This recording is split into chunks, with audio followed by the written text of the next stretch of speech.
Welcome, ladies and gentlemen, to PUBG Mobile Club Open Fall Split 2020, and this is the Wildcard Region. I'm Fixis, your host and your caster, as well as an analyst, and I will be taking you through to the journey of the Wildcard Region, which comprises of teams from 15 regions through the globe. And alongside me will be my co-caster and my co-host and my co-analyst, Shivansh. So right now we are treading a new journey. In fact, we've seen a few teams coming up already from South Asian region and the Indian region respectively. Over the next couple of days we will have teams from Pakistan also coming into the fray. So now all these teams from the wildcard region will be battling it out amongst each other. So how are you feeling about all these teams? Every single time I'm very excited because PUBG Mobile is a game that very unexpected moments sometimes happen because you didn't know that you're going to get third party from anywhere if you're not in a good position, and the many things matter in this game. Sometimes it's like early rotations, late rotation, every single thing. Yeah, absolutely. But all these teams are gonna be fighting for something. So let's take a look at the prize pool of this time's PMCO's wildcard region. That is, for the first position we have $2,600. For the second position we have $1,600.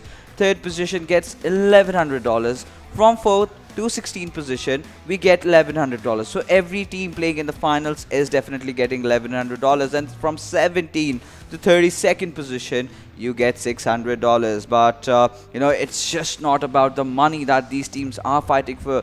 They are striving to be the best in all these regions, and we will be coming across the teams that are going to be participating. But the way the competition is going on right now in the realms of PUBG Mobile, we've seen a lot of good action coming in from every particular region, every single region having their own distinctive taste. So that's one thing I really love. We saw Pakistan, where players are going completely aggressive. We saw South Asia and India, where players rely on their tactical prowess. So I'm really excited for the wildcard region as to how the players are gonna perform. Yeah, same here, and I really want to see the aggression from these players as well. And every single time whenever a fight goes between two teams, we are get very excited at which team is going to get eliminated and which team is going to survive. Absolutely. But to win, you need to secure points for your team. And how do you do that? We'll show you the point distribution table, which is on your screens right about now. The first position getting 20 points, the second position 14, third is 10 position, 10 points, beg my pardon over there, and it slowly reduces down to 11th position, where you just get that 1 point up until 16th position, and for every single kill you have that 1 point. So what we have seen, this particular points distribution table is pretty standard. It has been used a lot, almost over a year right now. But once we head on to the PMPL, things are gonna change. But that's for a different event altogether. But right now, let's take a look at the groups that will be participating. And there you go, Group A. Why don't you drive me through it? Okay, so we have a team roster of Group A. We have S Cloud, Team Exodus, Team Z Esports, as well as Centrelink Esports. And the other four teams of Group A are WatchMyGP, Brothers in Arms, GooDBoyS, and Team 8-Bit. I mean, some big guns definitely coming into the show, and we will have to see. Talking about big guns, we do have Team Hyperware in Group B, Battalion 5, BlackTeamMongolia, Paradox OS. So a lot many new teams along with the old guards that we have been mentioning. And there you have Team Bear, Team OG, Black Team, Team COSMONAUT. These are the teams that are from Group B. So now let's head on to the teams from Group C, and let's see which are the teams. We have in Group C team roster, we have Savage Esports, Fear, Team NPG, and the other four teams are REQUIEM, FROMHEAVEN, For You Quest, and YOLO. Okay, For You Quest. Okay, this is I heard that name in the Africa region, right? Yes, we are casting a different event where this team has been playing phenomenal. But right now, taking a look at the Group D teams, we have MELBOURNEIND, Imperial GG,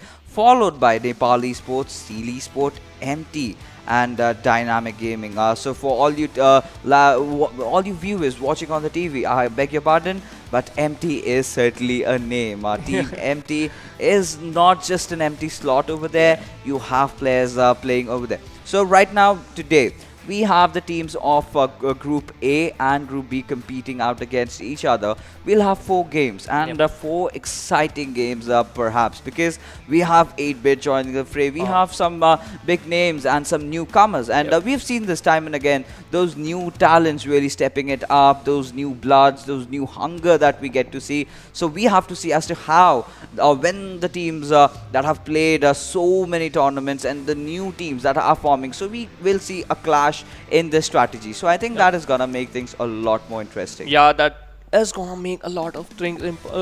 We can say that because the new players, they already studied the game of the old players who just played a lot of scrims, all the global events. They know the strategies, their movements, and they can do that thing that this is going to be into their favor, because they can caught them off guarded, they can clash with them in their rotations, and they could get a very good fight if they're going to win that fight. So I really want to see that. But right now we are just having the 4 matches today, so we can able to study the gameplay, how they are showing, which team doing at which rotation, where they are favorite locations. So let's hope for the best the teams are going to perform. Absolutely. You know, me and Phoenix have come with a blind eyes, with our eyes closed, in fact, even with a clean slate, because we do not know what these teams are up to, what their play styles will be, because I think that's a good approach, because you will get an idea in the first day as to what these teams are trying to do,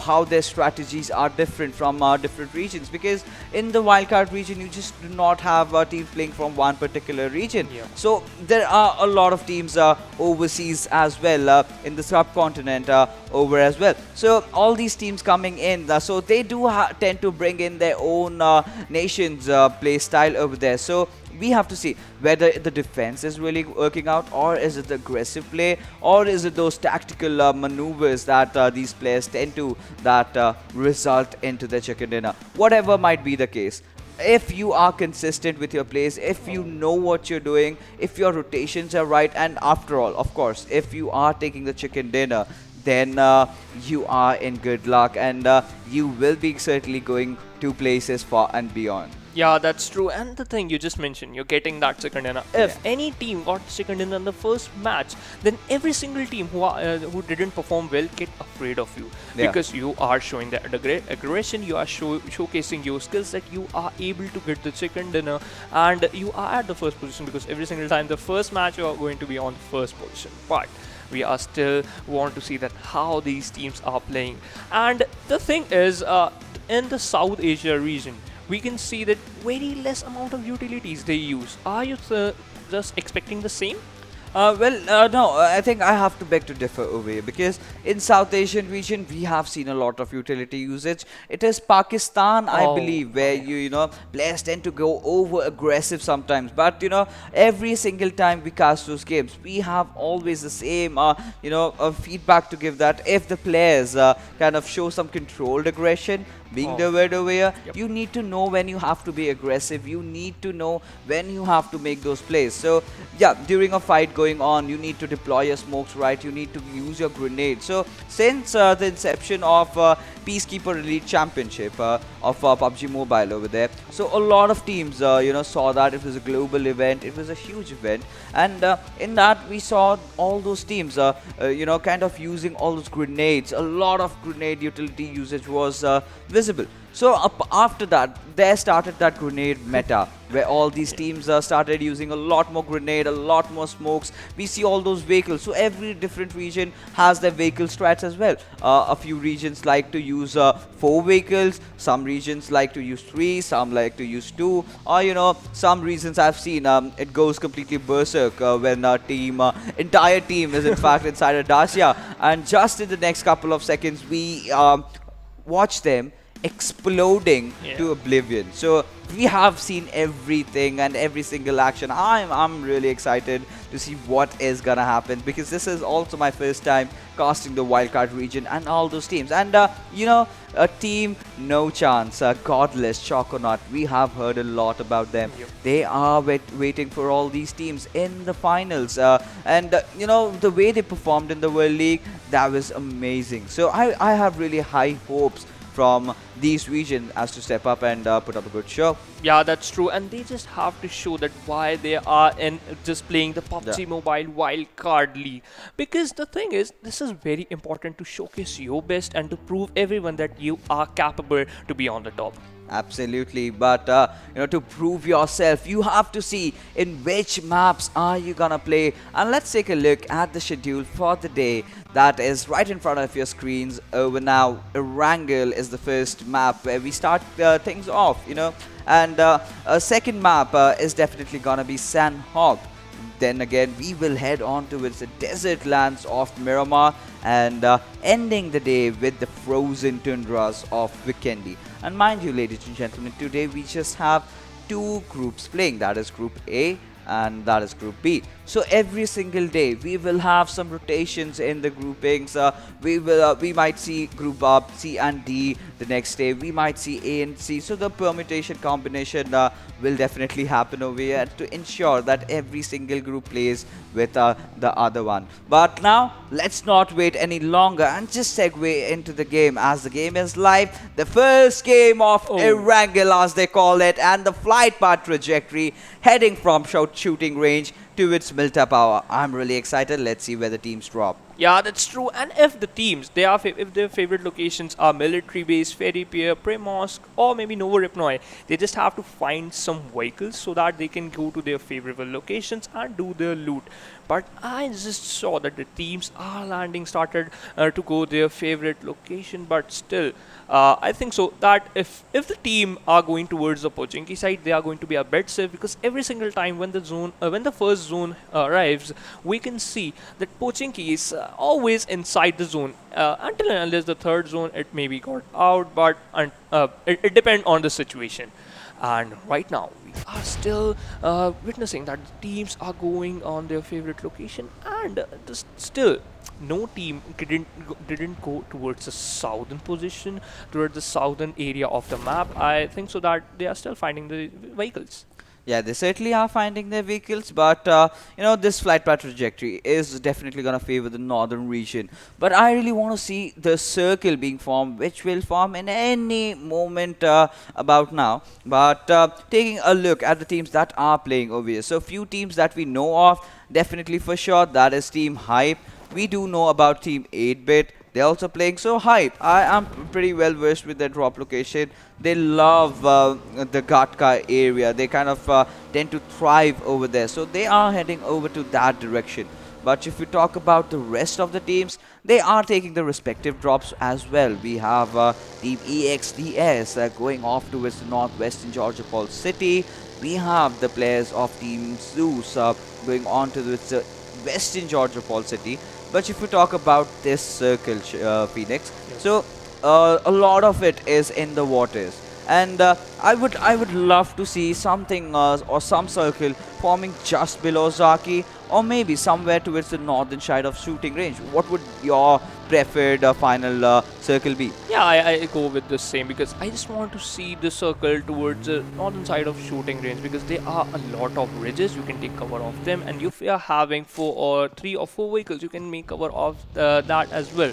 But the thing is, the uses of utilities, just like smoke grenades and some grenades, they are going to be very useful. And we can see the team are just rotating, and they can caught off guarded while they're rotating. But still, few shots are fired, and only few shots got connected. But players are just surviving on very low HP. Yeah, absolutely. But right now, the players of Team B5, Jerry and his teammate, that Shante, they are traversing around the farm area with a buggy, doing their initial loot, and now they just have to move ahead, and they will have to see as to which area in fact is gonna favor them.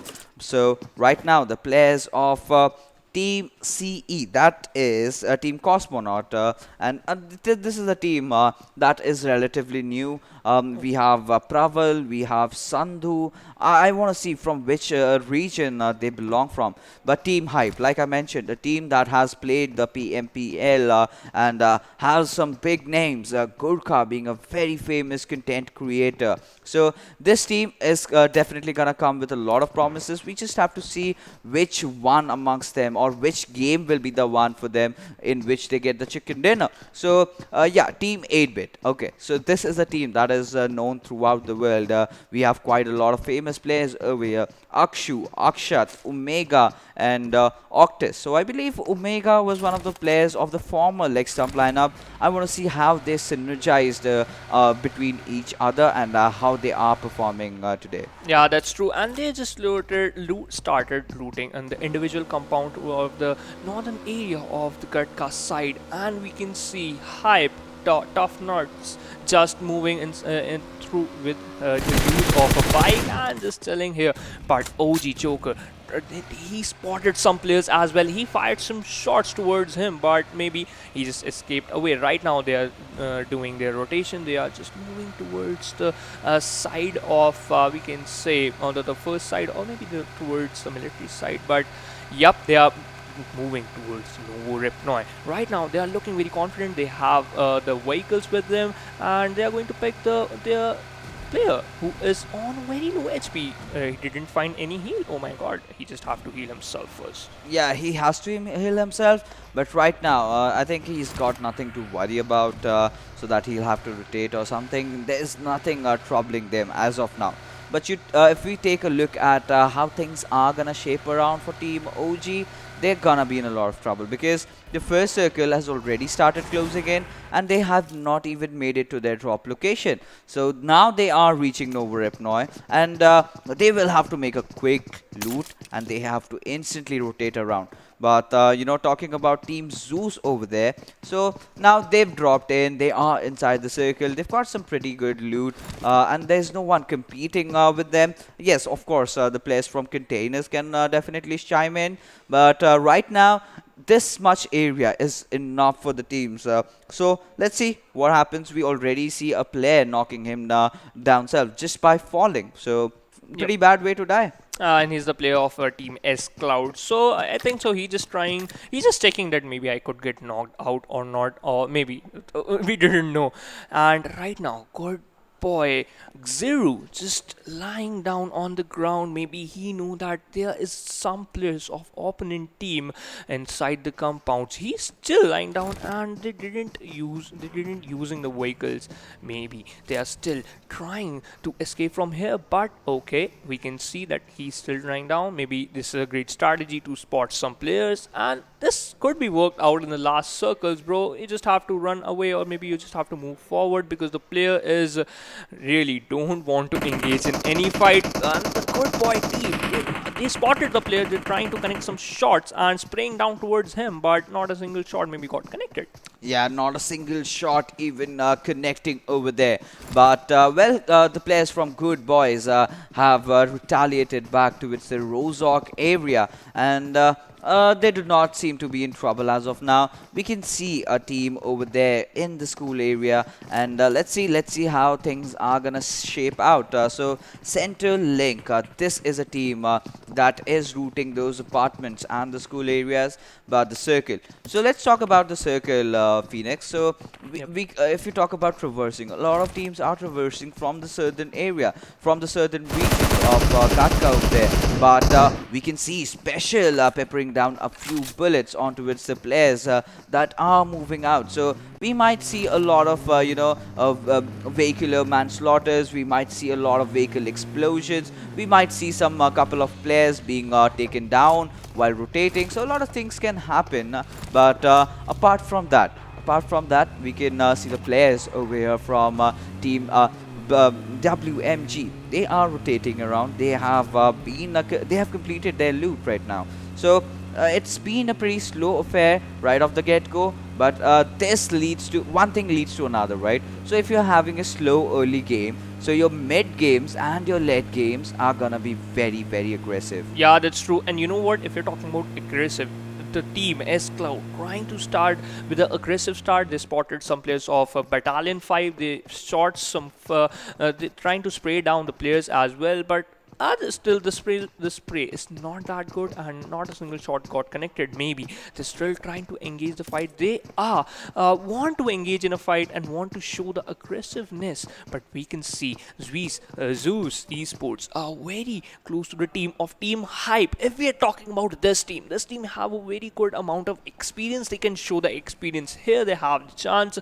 and I really want to see the fight going to be between these two teams. But look at the circle. As Fix has mentioned, the circle is taking a shift towards the northern side of Rozhok, and we can say towards it's favoring the area of Severny as well as shooting range. So right now, the teams who are inside the circle are very happy because they don't want to do some early rotations. Absolutely, absolutely. The teams, in fact, Team 8-Bit is the happiest one from the lot because they've got a straight entry inside the circle on the backlines. However, we can hear a few gunshots over there, and Team Zeus is in a kerfuffle with the players of Team Hype. But it is Times who will be taking down Brat over there, and the fight has also emerged with a few trade-offs coming out there. But players of Team Zeus are definitely trying to immobilize the vehicles of Team Hype, resulting into a late rotation for them, and can cause trouble in the foreseeable future. Yeah, that's true. And S-Cloud coming into action, knocked down 2 players of Team Para, and I think so. They really want to fight this, and Times just got eliminated. They confirmed that knock into and finish, and I just mentioned that S-Cloud want to engage in a fight, and that's why they want to do this, because they got 2 kills in a very early stage. This is a very good thing, and right now, Para, you just have to think something because you are in a very difficult position. You just lost 2 players, and Supreme also got knocked out, and Casper finished him as well. So last player surviving for the team Para is okay. So he can able to get eliminated at the 16th position, and I think so the team Para is the first team who got eliminated. But right now we have 2 airdrops together, and S-Noob, S-Mondo just come here trying to loot that airdrop, and he is one of the happiest person because in the second airdrop you have a M249. Absolutely, you do have that M249, but with the shift that the circle has taken, it's gone all the way up north.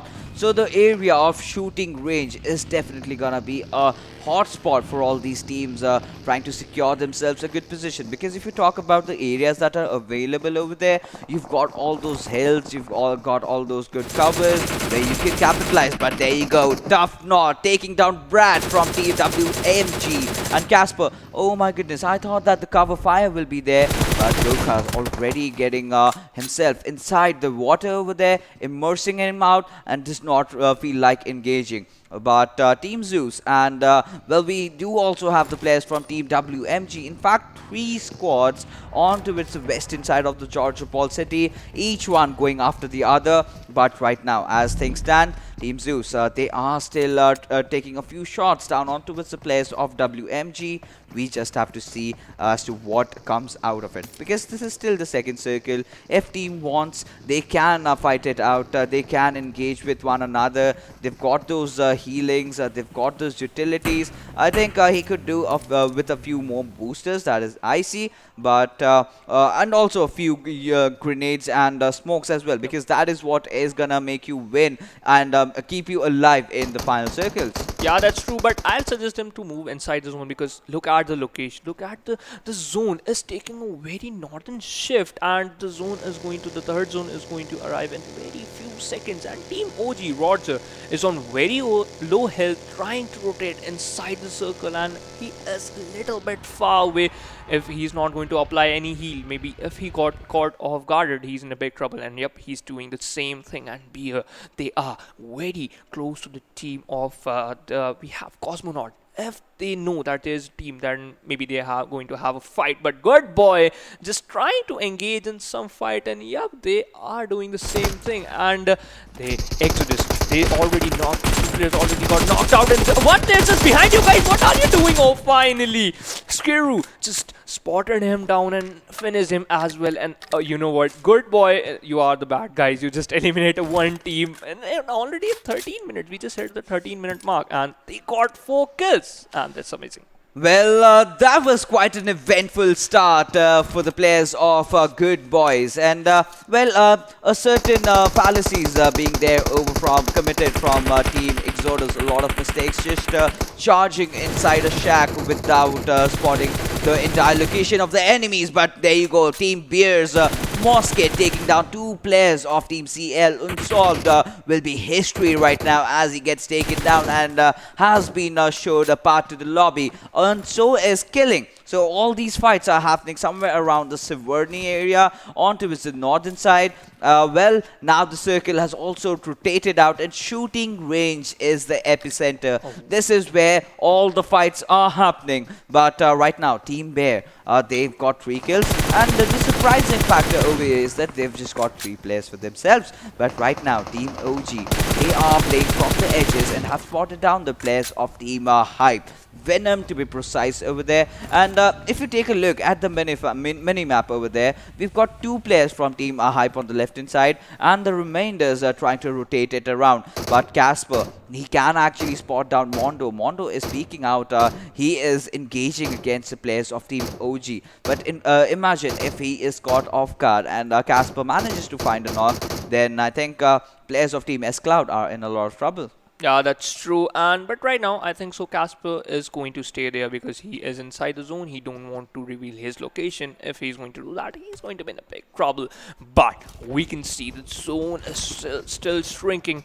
And oh my god, we can still see that some teams are struggling, just like Centrelink. Only one player surviving for them, who is Hazy. And for S-Cloud, Casper is also the last player surviving for them. So they are the last hope for them. I think so that maybe they are going to, if they are going to manage to get on the top 5, this is very good. But we can see Team 15, the Black, they are in the center area of the zone as Fix is predicted that he wants to see a zone in the shooting range, and yep, PUBG God's doing the same. Oh, wait, okay. It's just taken a western shift toward of the shooting range. Absolutely. The curveball comes in, and the circle is heading on to his shooting range area, onto his northwestern side. Now, these are the areas that are not usually seen in those competitive matches. So it is definitely gonna test out all these teams over here. But Ronin taking down Sandhu, and right now Zeus did spot down a few players over there, but Abeliamo, oh my goodness, he was right in front of the enemies, and if he could have overstepped just a bit, could have been taken down. But Ambition taking down Bumblebee over there. Gurkha Whitey also being on the receiving end, and Ziol, he will confirm things for his team, and Ambition also does confirm Bumblebee,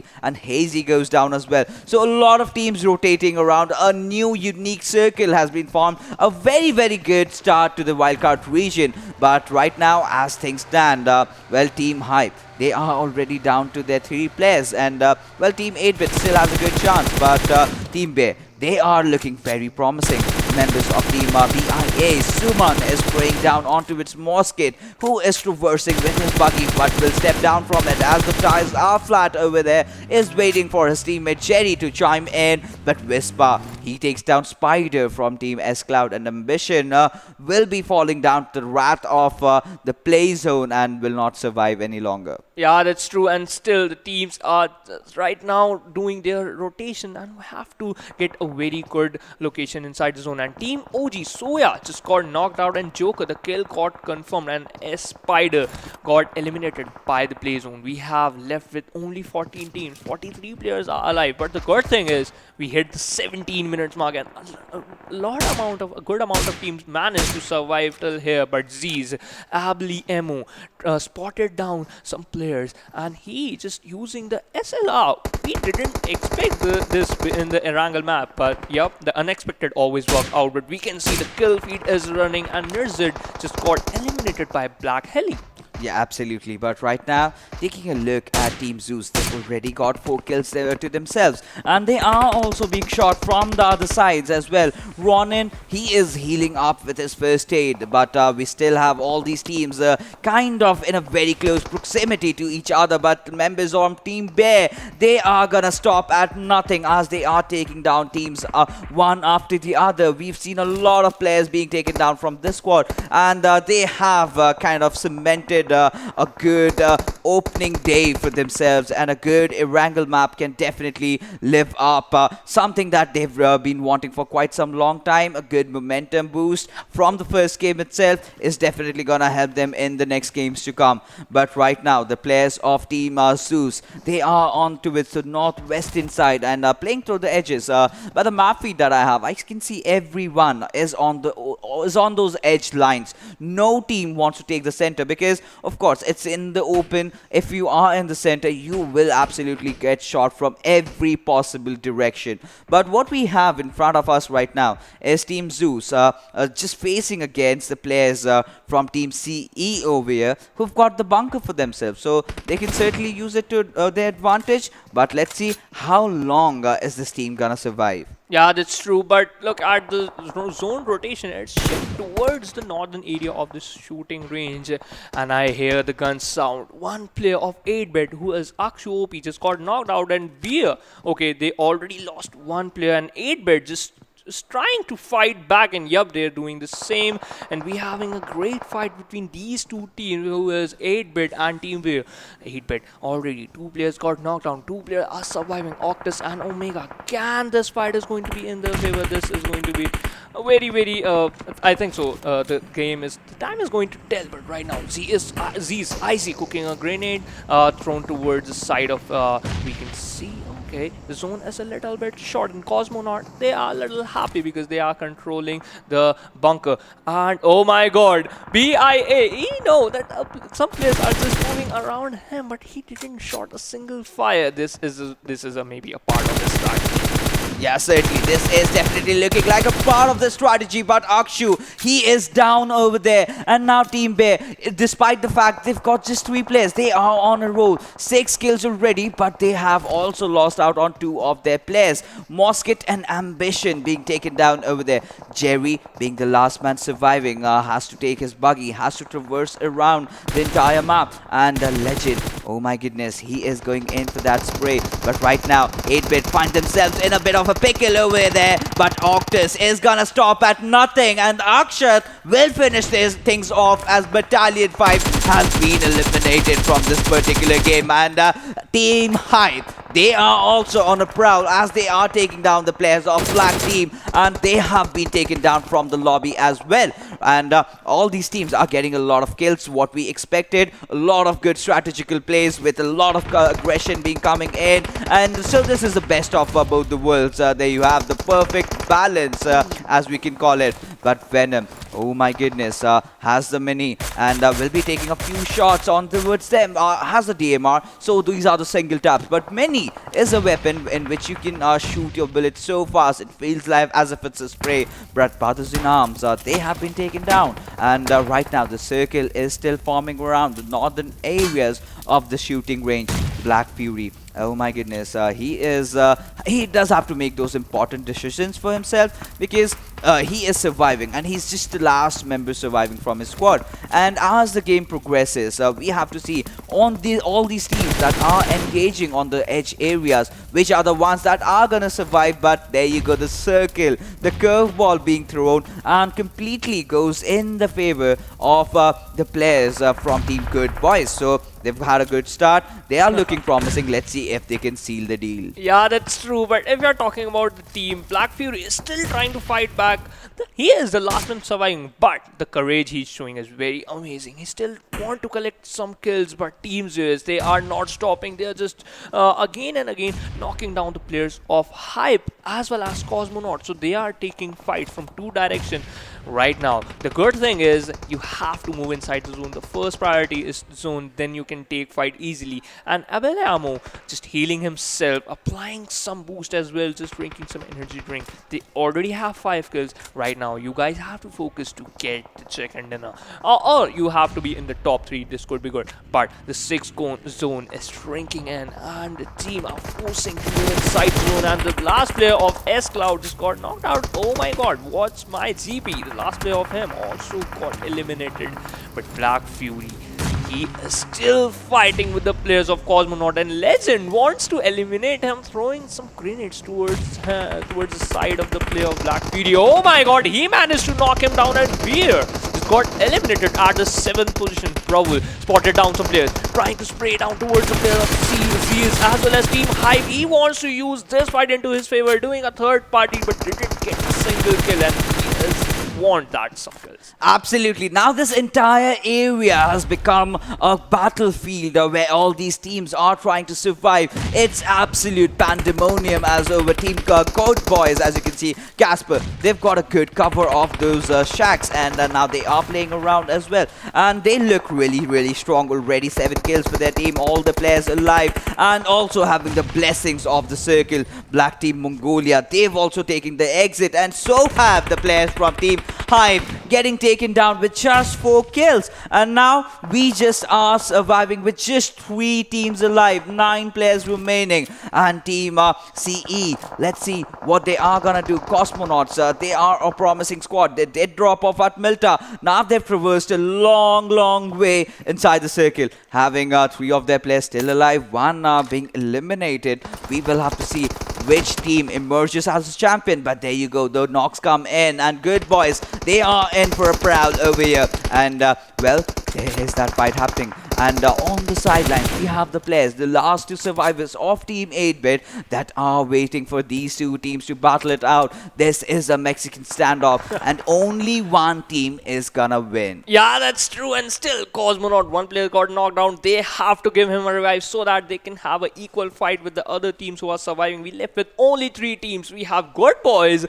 COSMONAUT, and 8-Bit. In 8-Bit, you know what? They're not taking any single fight because they know they are already into the top 3. They just have to confirm that 2nd position, or maybe if the table got turned, they can get the chicken dinner as well. But GooDBoyS playing very sneaky. They are showing the sneaky play, not revealing their area, and they really want to get the chicken dinner. From the starting, we can see that the aggression coming from their side is very amazing. They already have 7 kills. They spotted down some players of 8-Bit as well, trying to spray down some players and want to knock some players as well. But he is unable to do that, and 8-Bit doing a very good rotation. But I think so, one player just got spotted out, the players of COSMONAUT, and they are very strong to 3 men, and he is barely surviving on 1% HP. Yeah, absolutely. But the only trouble for Team 8-Bit is that they are on the lower grounds. Their positions have been compromised, and they are split from each other. So now if something happens, if hell breaks loose, which already has in fact at this particular moment, 8-Bit are going to be in a lot of trouble.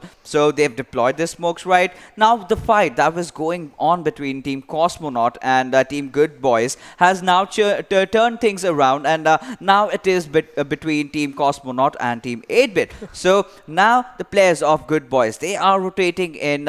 They have nothing much to worry about. But the players of Team 8-Bit, they are under severe pressure. They know that they have to deal with both these teams, and they just have 2 of their players alive. So in a Mexican standoff, it comes down to all these 3 teams, each trying to go after the other. Whichever knock they get, they are going to capitalize. But there you can see Octus does manage to have some hints or some ideas as to the position of their players. The smokes have been deployed. That's a good shroud of smokes coming out there. The pathing is perfect from these players. They are looking really strong. They are hungry for that chicken dinner. But we will have to see if the players from Team COSMONAUTs, who have been kind of pincered down to one particular area, who are not able to spread out, what do they do? Because after this, the 8 circle is gonna come in, and it somehow favors the players of Team 8-Bit. Well, the players of Team GooDBoyS, they are gonna have no trouble because they have their players split out. Their players are rotating. They are in fact creeping inside the circle.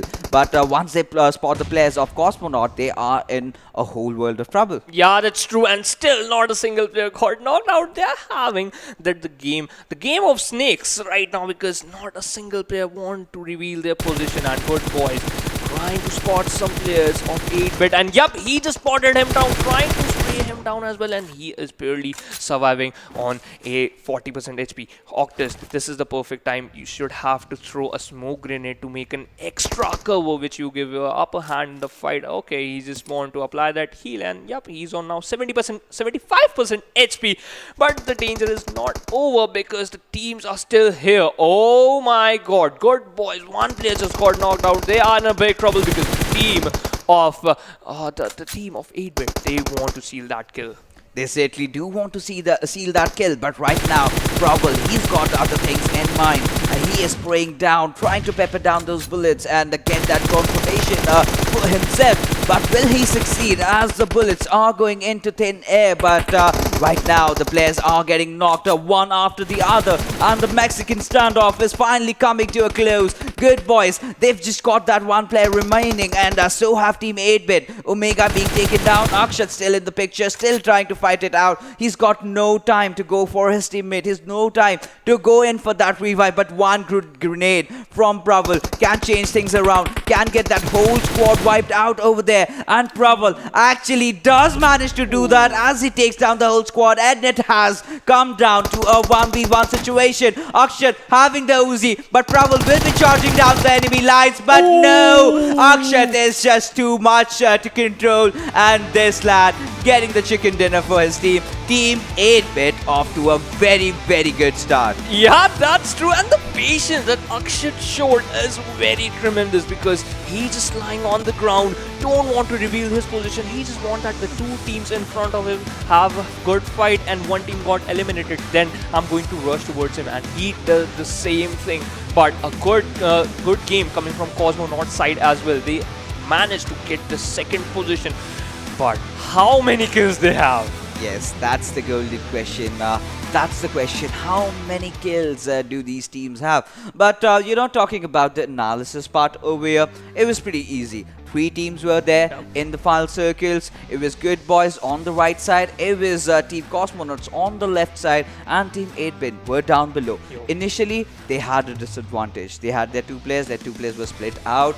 But, the way they held themselves off, Omega did take a few shots down from the players of GooDBoyS. But still, he went in for that heal. I think they kind of run out of the smoke. But while the circle kind of shrinked, it kind of sort of favored around Team 8-Bit. They just had to cover very minimal distance, but all these teams had to come in, and that's where the fight broke out. And well, Omega got taken down, but that did not that was not an obstruction for Akshat. He has been in this situation timeless amount of games. He has been in this particular situation. He knows how to handle the pressure, and so he did. The entire fight came down to a 1v1, but Praval, we have to give commends to this lad as well, wiping out the entire squad of Team GooDBoyS. Yeah, that's true, because he just read the kill feed as well, that how many players got knocked out and how many players are surviving. That's why he eliminated the whole team.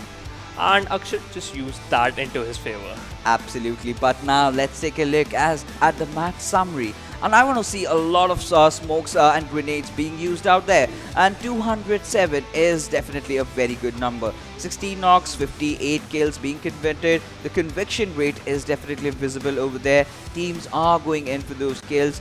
4 airdrops being looted. That's a good number as well. 2 grenade kills, nothing to scoff about. It's still the first game of Erangel. We still have 3 more action-packed games for us. But talking about how things entirely panned out. So what I really thought initially before casting this event was the initial early game is gonna be slow. Teams are gonna focus on their rotations. They are gonna take their happy time looting their areas. But the circle throws us out, gives us a curveball right from the start. It goes completely to the northern side. Now all these teams that have to loot, they have to come down under. Teams even went up towards Novo Ripnoi, and that after the circle also had started closing in. So while all these teams were rotating around, after the 4th circle, they realized that now is the time that you need to traverse around. Now is the time that you need to get your spot inside a circle which is wide open. So if you do not have those covers, if you do not have those early cars being parked for you, then you are in a lot of trouble. But before that, we saw a lot of teams being taken down in those early fights as well. As they were moving into that to their desired location, a lot of players were taken off. But now let's not wait any further, as we have the map standings of the game number 1, that is Erangel. Yeah, that's true. And okay, we know that 8-Bit is going to be on the first position with having a secondary with 9 kills. It equals to 29 points. But COSMONAUT managed to get 10 kills, and they are having total 24 points. Nice gameplay for coming from this side as well. And GooDBoyS, absolutely, they are getting the third position with 18 points. But Zeus Esports, they are on the fourth position with 14 total points. Yeah, they are on the fourth position, and they were looking really good. Team Bear, if they had 4 players, things could have been otherwise for them. 7 kills for this team. They have been aggressive right from the start, and control aggression is still the word I would love to use for these players if they know when to take those fights. But yes, Team Hype. A lot of mistakes were made. The players were kind of way split up. Gurkha, the one who kind of fell down in the early stages of the game while the team was trying to rotate. But as we go down further and take a look at the second half of the table, Team Exodus, Centrelink Esports, S-Cloud, Paradox, OG, Battalion 5, Black Team, Brothers in Arms, they have to step up. Brothers in Arms still have a decent outing over there. 3 kills, nothing much to worry about. But the bottom 3 teams, this is still the first game, you know, as per group stages, first game, you can tend to have a bad start. But what really matters is after this bad start, what are you learning from it? What are your mistakes? Are you working it out? Are you gonna rectify them and play a good second game? Because in Sanhok, what we know of, it's a very unpredictable map. With the way the circle rotates around, with the way things transition, you have to be very quick, and certain things do not really work out in the team's favors. But let's see, let's head out for one small little break, and on the other hand side we have the second map coming up your way.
Welcome back, ladies and gentlemen. You are watching the PUBG Mobile Club Open Fall Split 2020, the Wildcard Region. And today is the day we got started. And right off the get-go, a lot of teams going completely aggressive. The people being bonkers over there in those fights. Erangel definitely did turn red in those last final circles. But right now, we are done with the first game. 8-Bit did manage to get themselves a very, very good chicken dinner. Well deserved. But as we move on to Sanhok, this is a map that is synonymous with unpredictability. That is synonymous with a lot of third parties and a lot of snakes in those rainforests, in those long grasses. So we have to see which team is definitely gonna come up on top, getting over all those obstacles. Yeah, that's true, and I'm really looking forward to the team of Z's Esports. They performed very well. They managed to get 7 and 6 kills, but they could not able to get into the top 3. Right now, they just have to focus on the placement point first, and they can get some easy kills. Absolutely, a lot of the teams in our radars already. Now, let's not wait any moment as we will be segueing onto the second game of Sanhok, where the flight path trajectory is going from Camp Alpha towards Camp Charlie. Well, if you talk about the flight paths, does not really matter. It's a 4x4 map. It does, even if it starts from the western area, you can easily go towards Camp Bravo, just take an early parachuting, just glide your way through it. So none of the teams are gonna have any troubles getting into their desired drop location. But one thing is where they are gonna have some trouble. If there is that there are those two teams that want that exact drop location. Let's say boot camp, let's talk about Paradise, we even have Painan, and we call them the hot drops. So let's see which are the teams opting for it. And Team Hype, they are heading away towards the cave area, and I think the PUBG gods today, in fact, they love those northern circles. They love having things in the water. We have seen some bizarre rotations. Yep. We have seen a lot of teams in the Pakistan region. If I have to name one team, that is Portal Esports. Loves using those boats in their favor. So maybe Team 8-Bit, that has dropped somewhere at Tambang and Nakam. They might just take a boat from the shorelines, might just go from the western side up all the way towards Tatmok area, or just those areas beside it, and that is gonna be a clear entry inside the circle. But as the game progresses, we will definitely get an idea of where the circle is gonna head out to. Yeah, that's true, but we can see at the Paradise Resort, we have two teams, who is Black Team and OG Esports. They are going to have a good fight between them, and I really want to see early fights in the map of Sanhok. And we love this because every single time, if we're talking about the Sanhok map, we just have the visuals of early fight, hearing some gun sounds, and teams got eliminated in early stage. But it always depends on the situation as well as how you're managing, and the gun power as well. Everything matters. But Black Heli thrown a grenade towards side of the players of OG, and Soyam just fall back. He know that the grenades are going to come towards them, and the best thing is to fall back. But Parachain just got knocked out by Annie, and he finished him as well. And Carnage is in. He just got eliminated, and right now Para is just playing with the 3-man lineup. Yeah, absolutely. And right now, the players of Team Black, well, they are in the Paradise area. They've got another team of OG, like you can see. And they've kind of done with their loot. Oh my goodness, this might be 20. And Roger gets spotted down, gets an easy knock. But that is going to be heli for his team. Pablo is just on that downward ridge, just below the cliff. But we can see Nirzed also taking down Tough Knot from Team Hype. Will confirm that kill for himself. But Gurkha coming in with the trade-off, takes down Nirzed. But it's too late. But Gurkha, he will be going in for that second knock, as well as get the finish for his own team. But, well, as things stands for Team Black in Paradise, they've completely conquered it. They've got the better loot. And, well, members of Team S Cloud, Spider being the last man surviving. We just have to see how long can he do that, because in Sanhok, if you go in and position yourself at the center area, you're good to go. Yeah, that's true. And S Clouds, they already lost 2 players in a very early stage. Spider is the last man surviving. One more bad game for the team S Clouds. They didn't perform that well in the Erangel, and again they are in a bad position. They just the last player from the team of S Spider S Cloud. He just have to focus on get into the top 5, get some placement placement points for his team, and move into the top position of the leaderboard. If he didn't get to manage to get that, he is in a big trouble. But Team S Cloud, maybe they're going to perform well in the last match we have in the third and the fourth match, which is Vikendi and Miramar. I think so that they're going to perform very well. But right now, Team Hype, they already got 2 kills, but Tough Not just got eliminated. So they are just playing with only 3 players. They are only playing with their only last 3 players remaining. But, this team, alright, Team Hype, we did cast them in the South Asian region. And they did come with a lot of promises, but that was a new roster. I think prototype was that only one player who had the experience of playing in the Pro League. And as a result of which, well, Team Hype could not really qualify from the South Asian region, but now they've got their eyes on the wildcard region. And, well, if they manage to come up on top, and we might see some better future for this particular team. And Hype is one of those versatile squads that has their teams all across the globe. We have seen them in the North American region. We just saw them in the South Asian region as well. Now they are playing the wildcard. But talking about the first airdrop, MK14, a weapon that is too loud for this particular map. But there you go, the players from Team Para using a Ronnie pickup truck. What are your opinions, Phoenix? How do you feel about these vehicles? The meta is arrived. The players are now more used to use the vehicles in the Sanhok map, but Exodus, CCP just got knocked out in Para. Whisper is looking very strong. Maybe they are going to confirm that kill, but Black Azura also got knocked out. So the fight is going between all other teams as well. But okay, Para is just taking some covers because times just take a very high amount of damage. He's just surviving on 20% HP, going to apply a first aid kit. So after that, they are going to do their rotations. But okay, Carnage, they already lost 1 player. Just down to 3 players. So this is a good thing. This is a nice strategy. But Black Fury just got eliminated by Zero. Okay, he's just coming into action again. GooDBoyS are trying to get some early kills in the match, and Black, they are in a difficult position.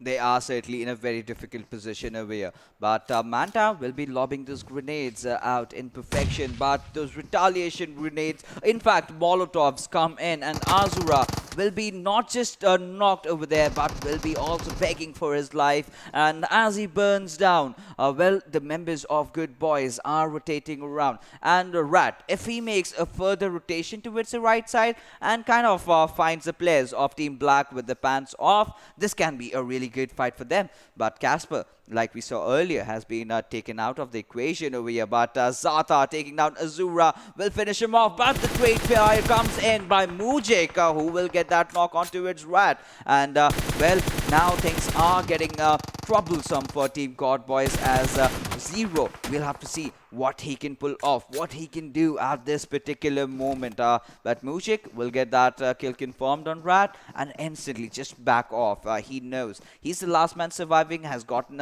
2 kills over there for his team, and this is a time where you make that exit. This is a time where you try to disengage from the fight. But we will have to see whether the players from Team GooDBoyS are gonna give him that window of opportunity. Yeah, that's true. And Mujik did a nice thing. He just have to fall back so that his team can get maybe top 8 spot, because they already have 2 kills. So now you have to focus only on placement points. Team OG, they already lost 1 player, and who is Roger. They are playing with only 3 players right now. They're just moving towards Paradise Resort on the individual compounds near to Paradise Resort, and there's no team in front of them. So I think so this is a nice time they can get some advanced loot for them. Okay, so we are having a MK14. This is one of the lethal gun. The damage is very high, and you know what, if he's going to use this, they are going to win a close close To range be fight. honest,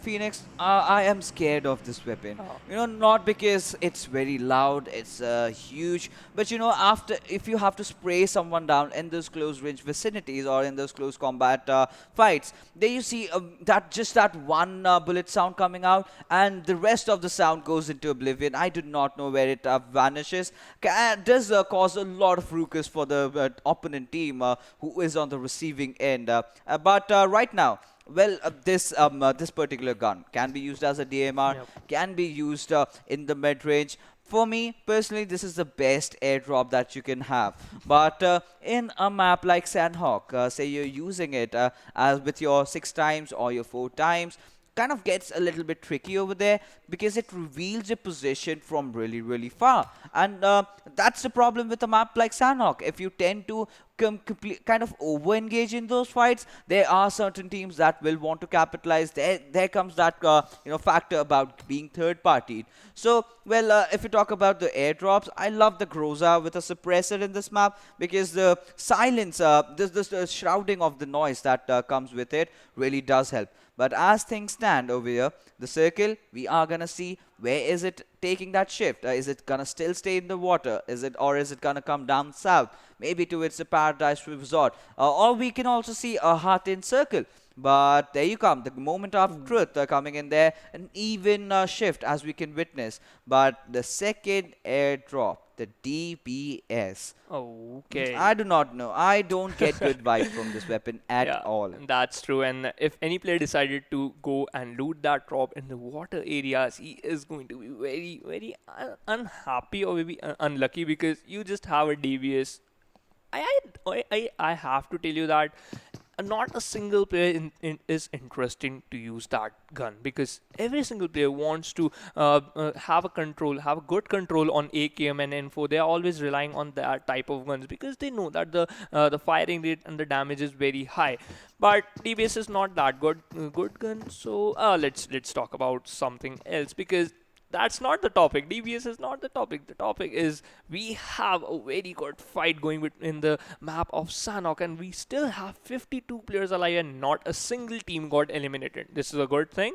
Yeah. But if the zone is going to close in, the team are going to get eliminated. Yeah, certainly. That is gonna happen for sure. But right now, killing. Oh my goodness. All those bullets being hammered down by Wispa over there. But almost barely got himself to like 50% HP. But right now, Spider doing what he has to do. Doing what is best in this particular situation. That is survive. And just pray that you do not get eliminated. At least not up till the 11th position. You have to try to get more and more kills for your team, get those points, have a decent outing in Sanhok. And it's possible, but you have to make those early rotations in, or you can just play through the edges, have enough first aid so that you can survive. Because in Sanhok, we are privy to the fact that we do not get a lot of smoke grenades or a lot of utilities that you can use. Bullets, guns, that we do get a lot. We do have our M4 stacked up, we do have our QBZ stacked up. A lot of players these days are resorting to the AKs, and Uzi meta has been a thing since at least 3-4 months. Well, with that being said, we still kind of have that eerie silence throughout that entire map. It's just like a calm before the storm. Yeah. Right now we still have 52 players alive. All the 16 teams are still in the question. But once the fourth circle starts closing in, that's when we see a lot of bodies being dropped dead. Yeah, that's true. And you know what? High amount of fights is going between all the teams, and you are going to be a rap god while doing casting. But if we talk about Kendic, C just got knocked out, and the players are very far away from him. I don't think so that he's going to get any revive. Okay, so maybe he's going to get finished out, and the team of Exodus, they are going to maybe down to only 3 members. They have to play with only 3 members, and that's not a good thing because they already lost 1 player who is CCP. And Ani and Kuna are the 2 players surviving for this team. They are not looking in a very promising situation, but they have a good, right now they have a good position. They are in the boot camp. They can spot some players very easily. I can hear some gun sounds. Which team are having a fight between them? Okay, Kuna spotted down a player of Zeus. He just trying to spray him down, connect some shots as well, but didn't get a knock. Okay, so let's have.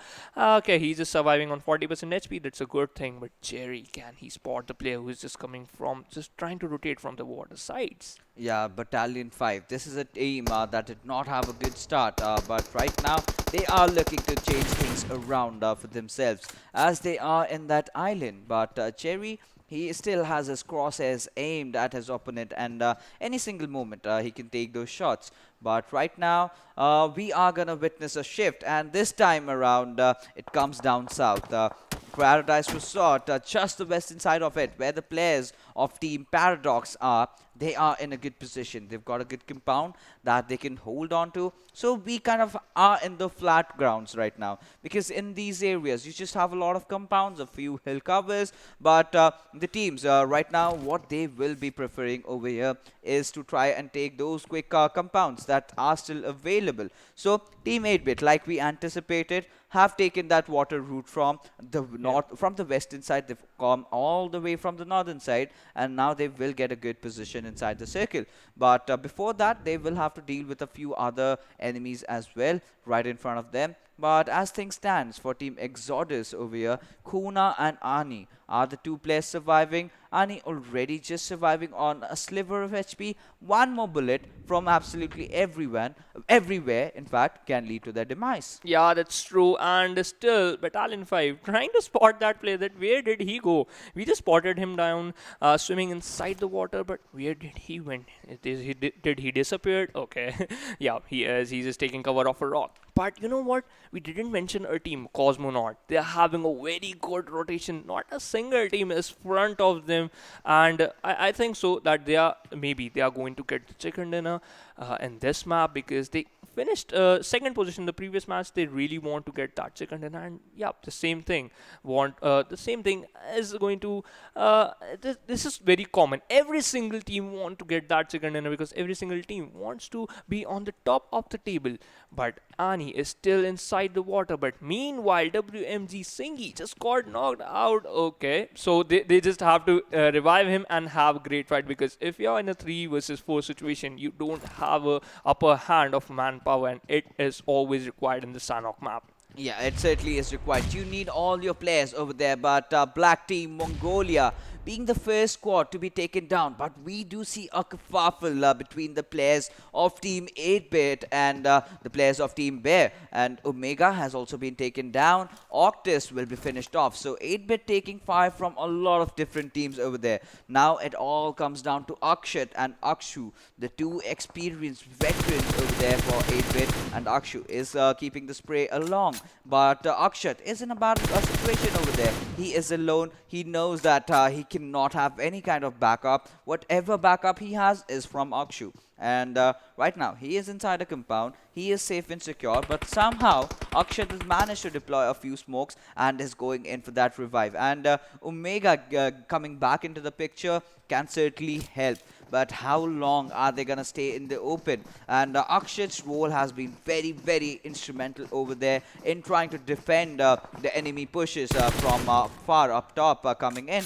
And there you go. He already has an advantage. He has the ghillie suit in his favor. But right now, the players of Team OG, Suya, in fact, is taking down Venom. And Team Hype, back to back, they are looking in a very bad situation. Yeah, that's true. But they got they eliminate a team in a very good position. They got some early kills, but right now they are in a difficult position. How they are going to manage it? How they are going to capitalize at that situation? But have a look at the zone. Oh my god, every single team, most of the teams are outside the zone. Every single team have to move inside the zone. But WMG, Para, as well as Black, they are quite happy because they are already inside the zone. They are holding the edge of the zone. And Team COSMONAUT as well.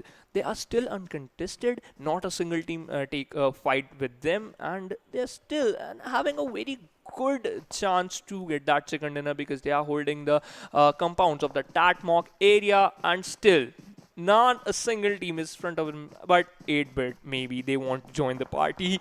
They want to get some kills, and they are rotating inside the circle from the northwestern side of Tatmok.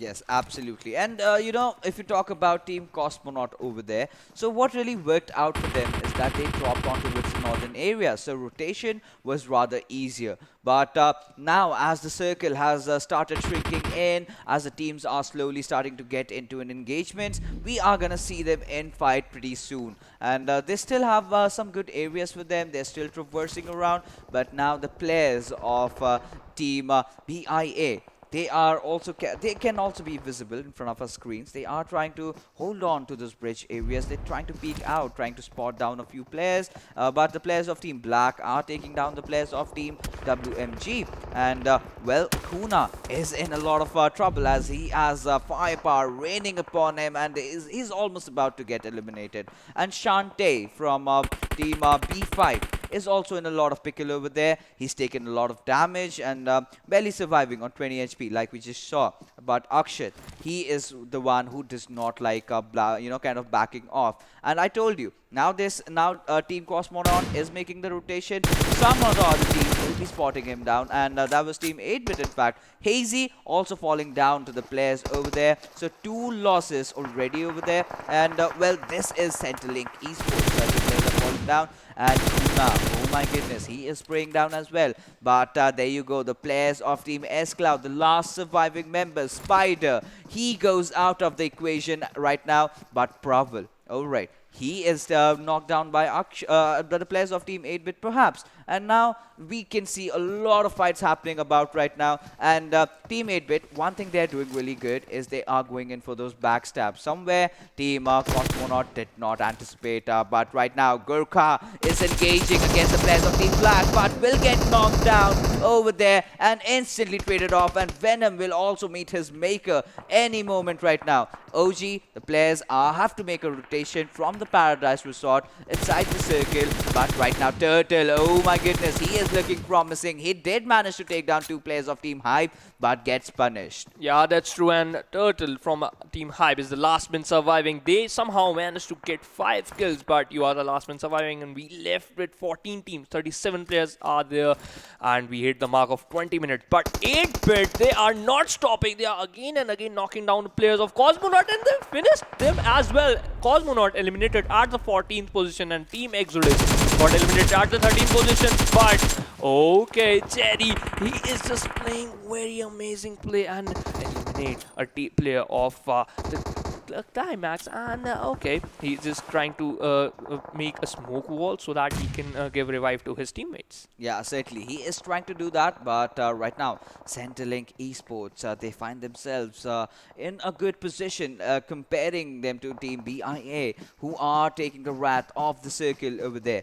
But OG, oh my goodness, Bumblebee still surviving, has no healings, just those 4 bandages, and this is the 5th circle. Bandages enough are not gonna keep you alive for long. But Shantae, he will be falling down to the play zone, and Bumblebee, being that grenadier that he is, now goes in for the heal. But friend, you are not gonna survive for long, so he is instead trying to go in for Smoko. But Smoko will be the clever one out of the lot. But still, as you can see, he does not have any first hits either. With that being said, Team Hype have been eliminated, the last player being finished off as well. And all the fights have started emerging. And Paradox, OCE, they also find themselves in the receiving end as they have also been eliminated. But Smoko, he is struggling, he is trying, but that will not be enough as Centrelink Esports are out as well. Yeah, that's true. And Team ZS have 5 kills, but 1 player just got knocked out. But meanwhile, GooDBoyS also got eliminated at the 7th position. But Alif 5 got eliminated at the 6th position.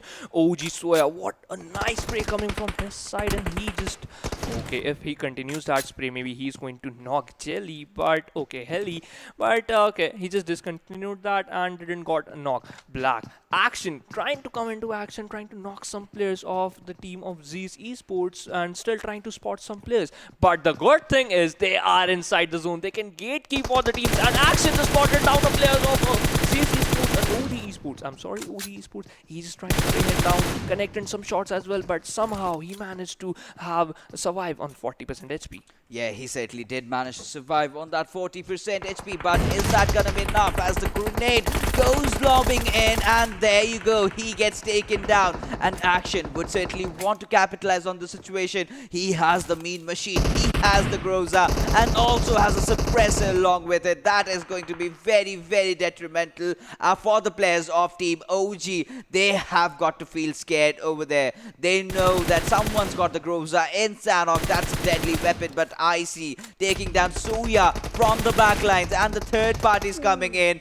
but will be taken down from another team, that is Team Black over there. Right now, Team Bear being eliminated on the 4th position. We are down to the last 3 teams. That is Team OG, Team Black, and Team 8-Bit. And by the looks of it, Team 8-Bit are looking really comfortable for going in for that back-to-back chicken dinner. But Heli, he still stands strong. He is still holding on to his flank. But for how long is gonna be the question over here. And Black Heli, he is absolutely on a grenade spree.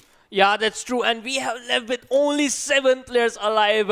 1 player just surviving for the Team OG, and I think so that there is going to be a 3 versus 3 fight between Team 8-Bit and Team Black, and still Joker is somehow surviving and taking a cover of that rock, and maybe he is going for a heal battle, and I think so this is a nice decision from his side. Absolutely. You know, right now, again, being the last member surviving, you should not make some noise. You should not make any noise at all.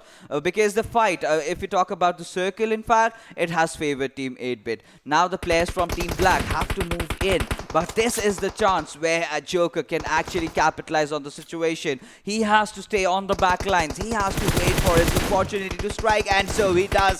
Taking down one of those players over there. Will instantly try to finish him off, but Omega getting that kill for himself, and Akshu going in for another knock. And OG, as you can see, have been eliminated, and Team Black, they go down as the last player did go to the heal battle. And Team 8-Bit, well, what a start.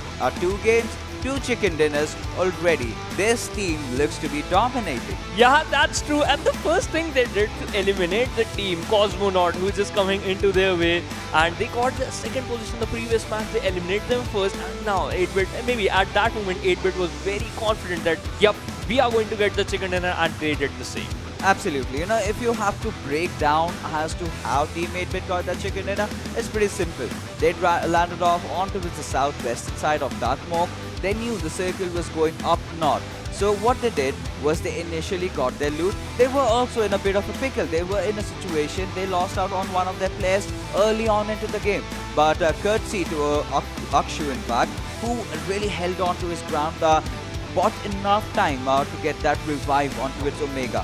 From there onwards, they did not look back. And there you go, the MVP for this map going towards Gurkha, the leader of Team Hype. 4 kills, 521 damage.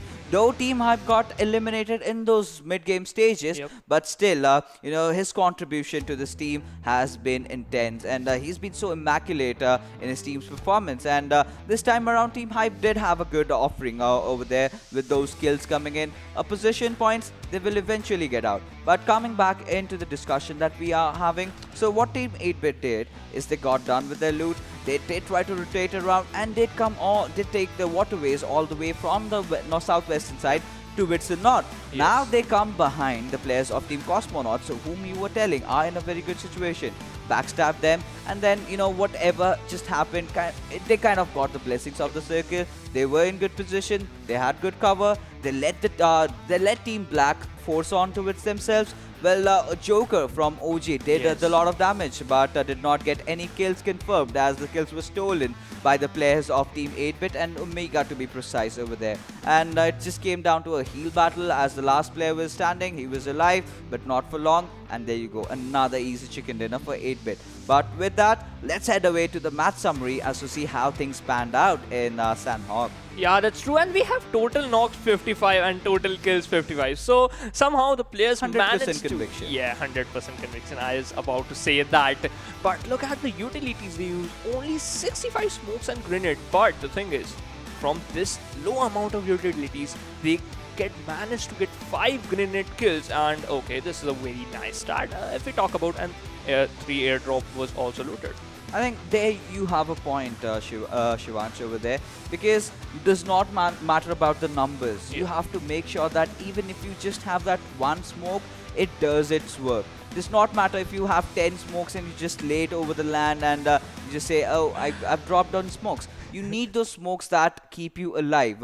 Let's say, for an example, Team 8-Bit, when they were in trouble, they already lost out on one of their players. Akshat was in the open. Akshu was providing cover fire. That is where he dropped those crucial smokes and revived him in the right nick of time, and which allowed them to escape. So knowing to utilize smokes is an art, is a skill that you have to develop. And how do you do that? You play a lot of games, you practice on a lot of scrims, you play against a lot of good teams, you get to know that. But right now, let's take a look at the map standings as things have happened off in Sanhok, where 8-Bit, no surprises there for the first position. 8 kills and a chicken dinner. Yeah, that's true. And Black Team managed to get 24 points. They are very close to 28 points with 8-Bit have. But I want to talk about Z's Esports as well as Beer. They just showing the consistent performance. Whenever I look at their points, they are on the 4th and the 5th position. So they are showing a consistent performance. Just they have to focus to get on the chicken dinner or maybe get the 2nd position. Absolutely. You know, Zeus and Bear, right off the get-go in the first game of Erangel, they were very consistent, and they have also, you know, reflected the same kind of results. And we've always constantly harped upon this one thing: be consistent. You know, it's impossible for a team to win every single game because you never know how the situation is, how your surroundings are, where your enemies are. You can never predict that. You never know if a team is just waiting out of your drop location to take you down. So what you have to do is try to get those 4-5 kills, and in every single game, if you manage to be top 5 overall as things come up, you are gonna find yourselves in the top 3 at least. And it's a strat being used by a lot of teams. But coming down to the 9th position, we have Team Hype. Well, a pretty shabby position points, but 5 kills are certainly gonna help them, as a courtesy of which they are on the 9th position. Yeah, that's true. And Paradox OCE is also there having 7 points, but COSMONAUT is not having a single kill point. They are just relying on placement point and having a total points is only 1. So the backstab from the 8-Bit really worked out, and COSMONAUT just suffered. They did not see it coming. Yeah, really, they didn't see that coming. And the thing is, the synergy, the gameplay, the strategy from the 8-Bit side is really into their favor. The first map, they got the second dinner. Second map, they got the second dinner. Can they achieve a hat trick? What do you think? I mean, with the way they are playing, they can go for the quad. We've never seen that happen yet. You know, in a whole day of 4 matches, you get those 4 chicken dinners. That's history being made. But still, these are early times of speculations. We know Team 8-Bit is capable of a lot more. But alongside them, we have a lot of promising teams as well. Well, Team COSMONAUT, obviously, you know, having the tunnel vision right on their front, they did not anticipate anyone coming in from behind. But now, let's take a look at the overall leaderboards or the overall standings, whatever you may call it, as to see how things are fared off for all these teams after 2 games. But there will be a slight delay as things are being fixed over here. But let's talk about the next map that we have, that is Miramar. A map which completely tests your raw skills, your raw rotations, how you utilize your vehicles, how well do you take those high ground areas, how well do you capitalize on those ridges that you have. So it's gonna test out all your basics. So if you've got your basics right, if you've got your map knowledge right, you are gonna do well. But right now, we will be heading for a short little break, and the leaderboard will come just before game number 3. For that, you have to be stay tuned. We'll be right back.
Welcome back, ladies and gentlemen. We are back with the actions coming in right from the PUBG Mobile Club Open Fall Split 2020, and you are watching the Wildcard Region.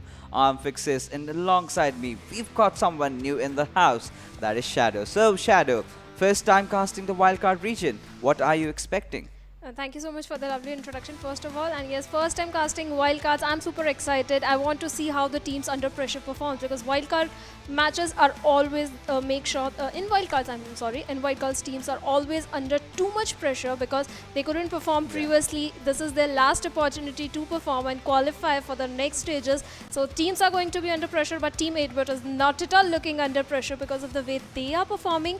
I'm super impressed. Absolutely. With the way Team 8-Bit has gone off to a very, very good start, things are looking really good for this team. But, you know, this is still the first day, the first two initial games. And we have seen a lot of teams before that as well. You know, they get into the tournament, they have those initial very, very good games. And somewhere down the line kind of tend to fizzle out. But, you know, consistency, I believe, has always been the key. I do not want to see what happened to Judo Gang in the World League be the same fate for 8-Bit. But talking about big names, we also have Team Hype.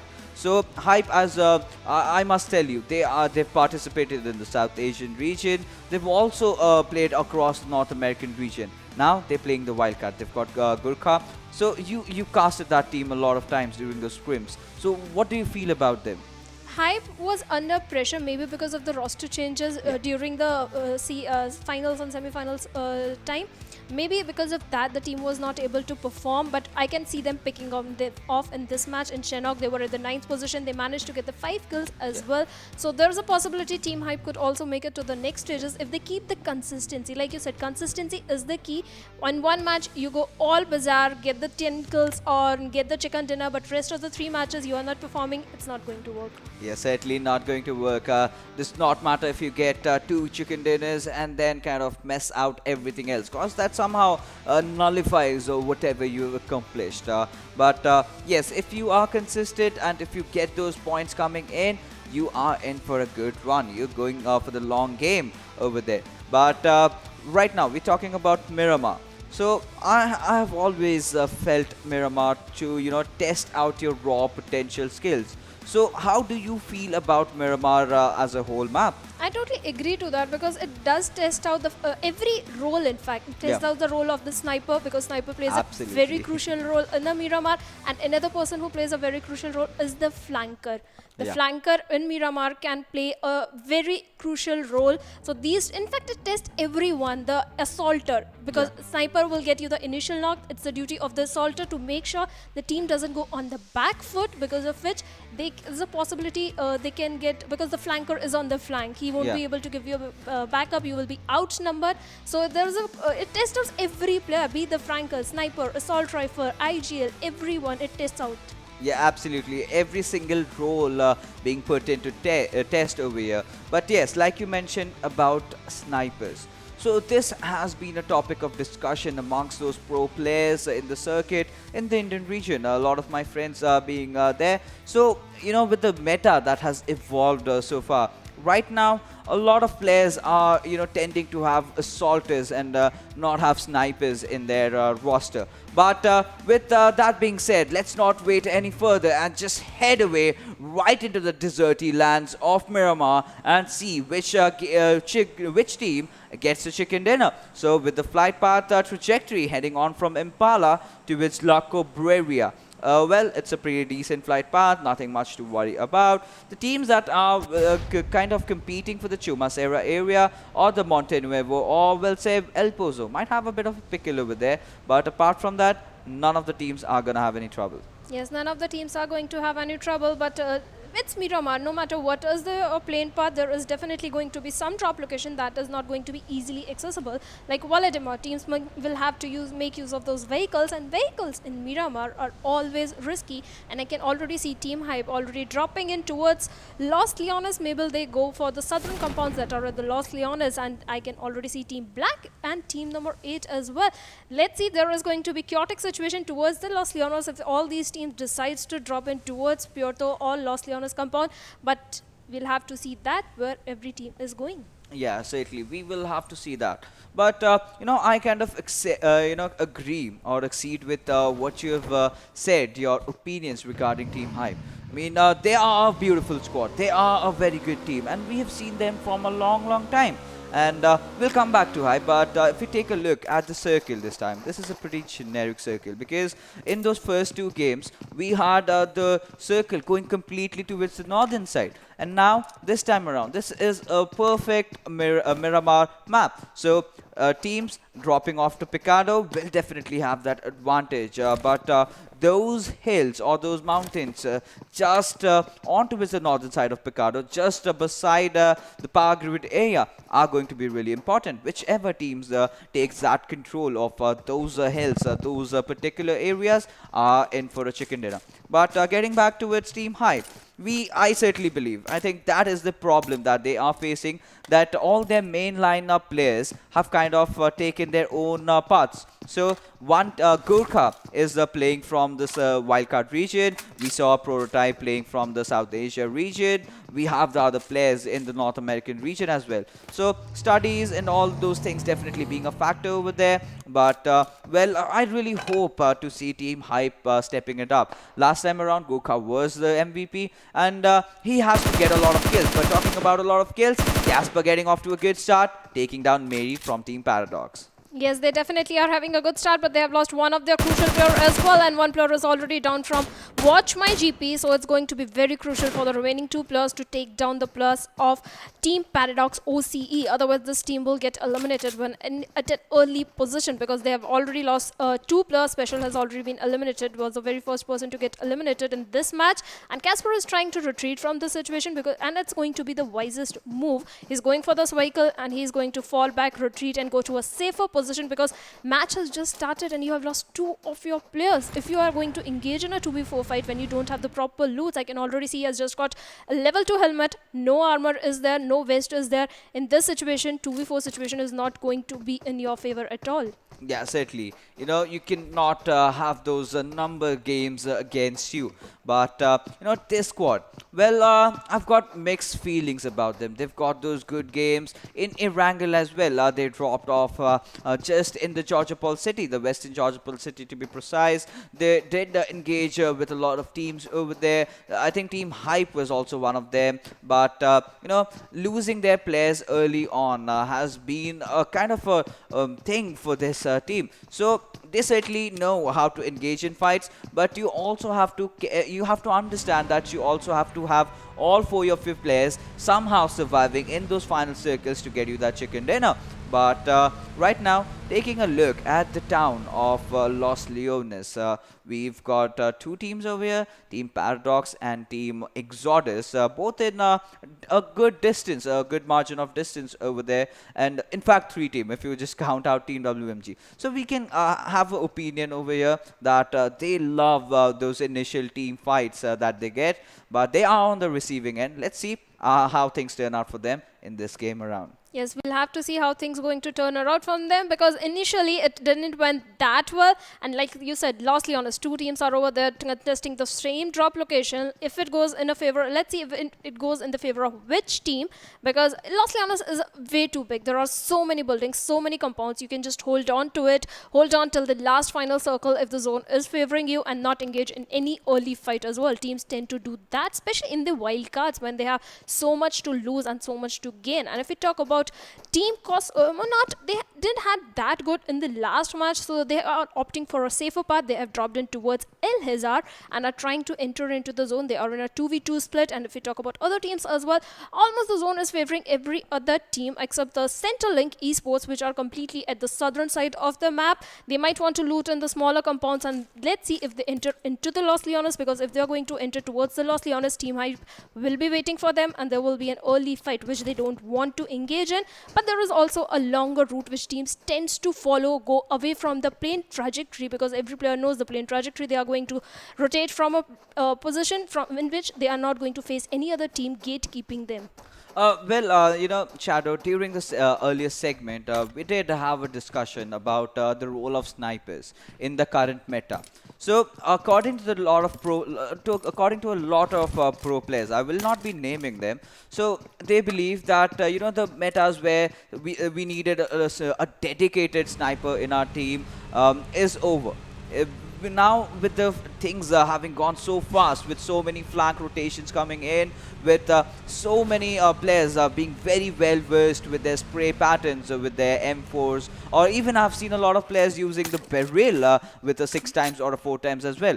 So you think with the changing meta, do you still feel that a sniper's role is is still a part of well, let me rephrase, do you still feel that a sniper's role is still needed in a squad?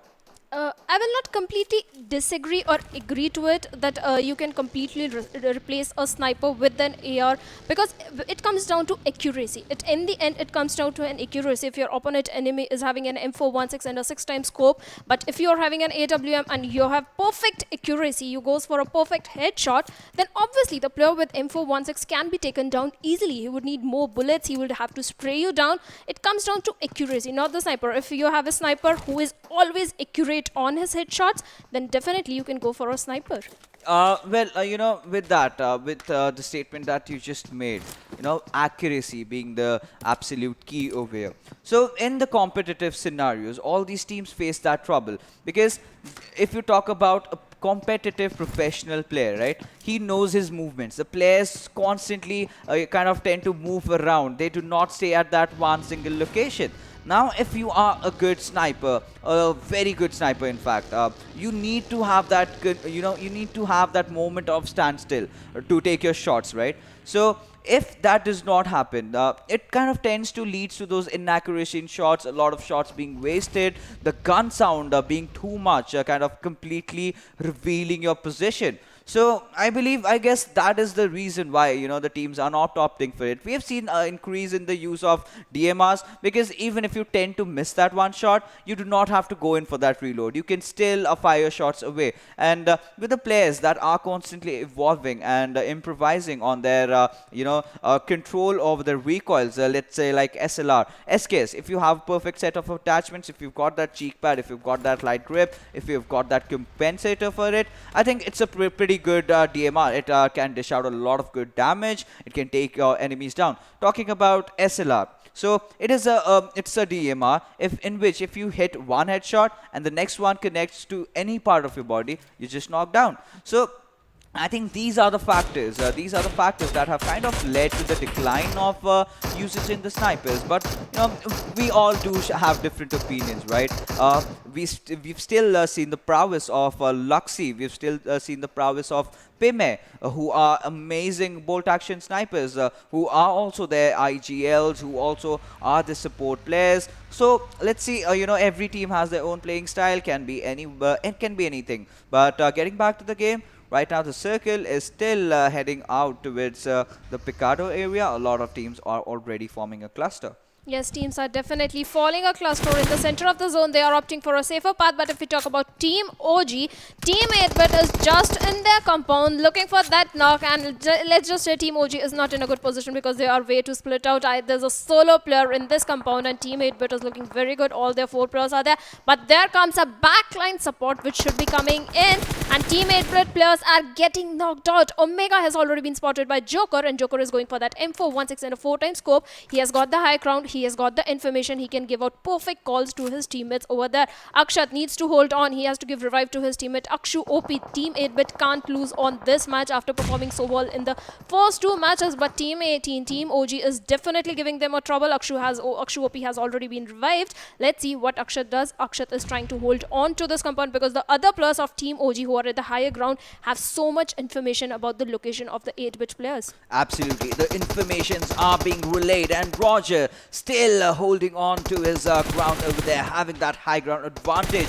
and he will be trying to spray down onto its Akshu. Octus has been revived. Akshu still dealing the wrath of Roger, who is single-handedly handling 2 players. Omega is also coming in the fray, but Akshat, if he throws that one good grenade into perfection, can be the demise for Roger over there. And once he gets knocked, it gets kind of impossible for him to get revived. But the remainder members of Team OG have also come in. The flanks are also settling in, and 8-bit, they need to play their cards right. The smokes have been deployed. Octus has taken a lot of damage, and so has Roger, and he has to heal himself up fast. Oh, but those grenades have been cooked. Omega is definitely gonna lob one in, and there you go. And oh my goodness, that's a blunder. He did take him down himself. Yes, he did take down himself. This is a big blunder for Team 8, but they can't afford to make such mistakes at this level. But Pablo is just right there. Roger is also down from Team OG, and Akshat and Akshu OP are just closing in. Will be finishing off Roger with that Uzi spray and get that 1 kill in their favor. Let's see how Pablo deals in this situation, because Omega has already been revived, and 8-bit, all 4 players are again back on their foot. And the last solo player, Pablo, will get knocked out. Spray is coming in from Octus. Players are outside as well, and Pablo will be getting knocked out and finished as well. Team 8-bit, perfect coordination, perfect synergy is just showing right there, and Team OG is on complete back foot, down to 2 players only. Absolutely. I think their players being apart from each other led into their demise, and Team 8-bit again executing a perfect squad push. And oh my goodness, Akshat, he does not want to let go of those kills. He is chasing down on his enemies, and well, there comes the call from IGL, just back off. But on the other hand side, we have a fight emerging between Team COSMONAUTs and the GooDBoyS. And well, Rat has already been knocked over there. Legend will be traded off by Zata, but Blancos, will he make in time for a perfect trade fires? We will have to see.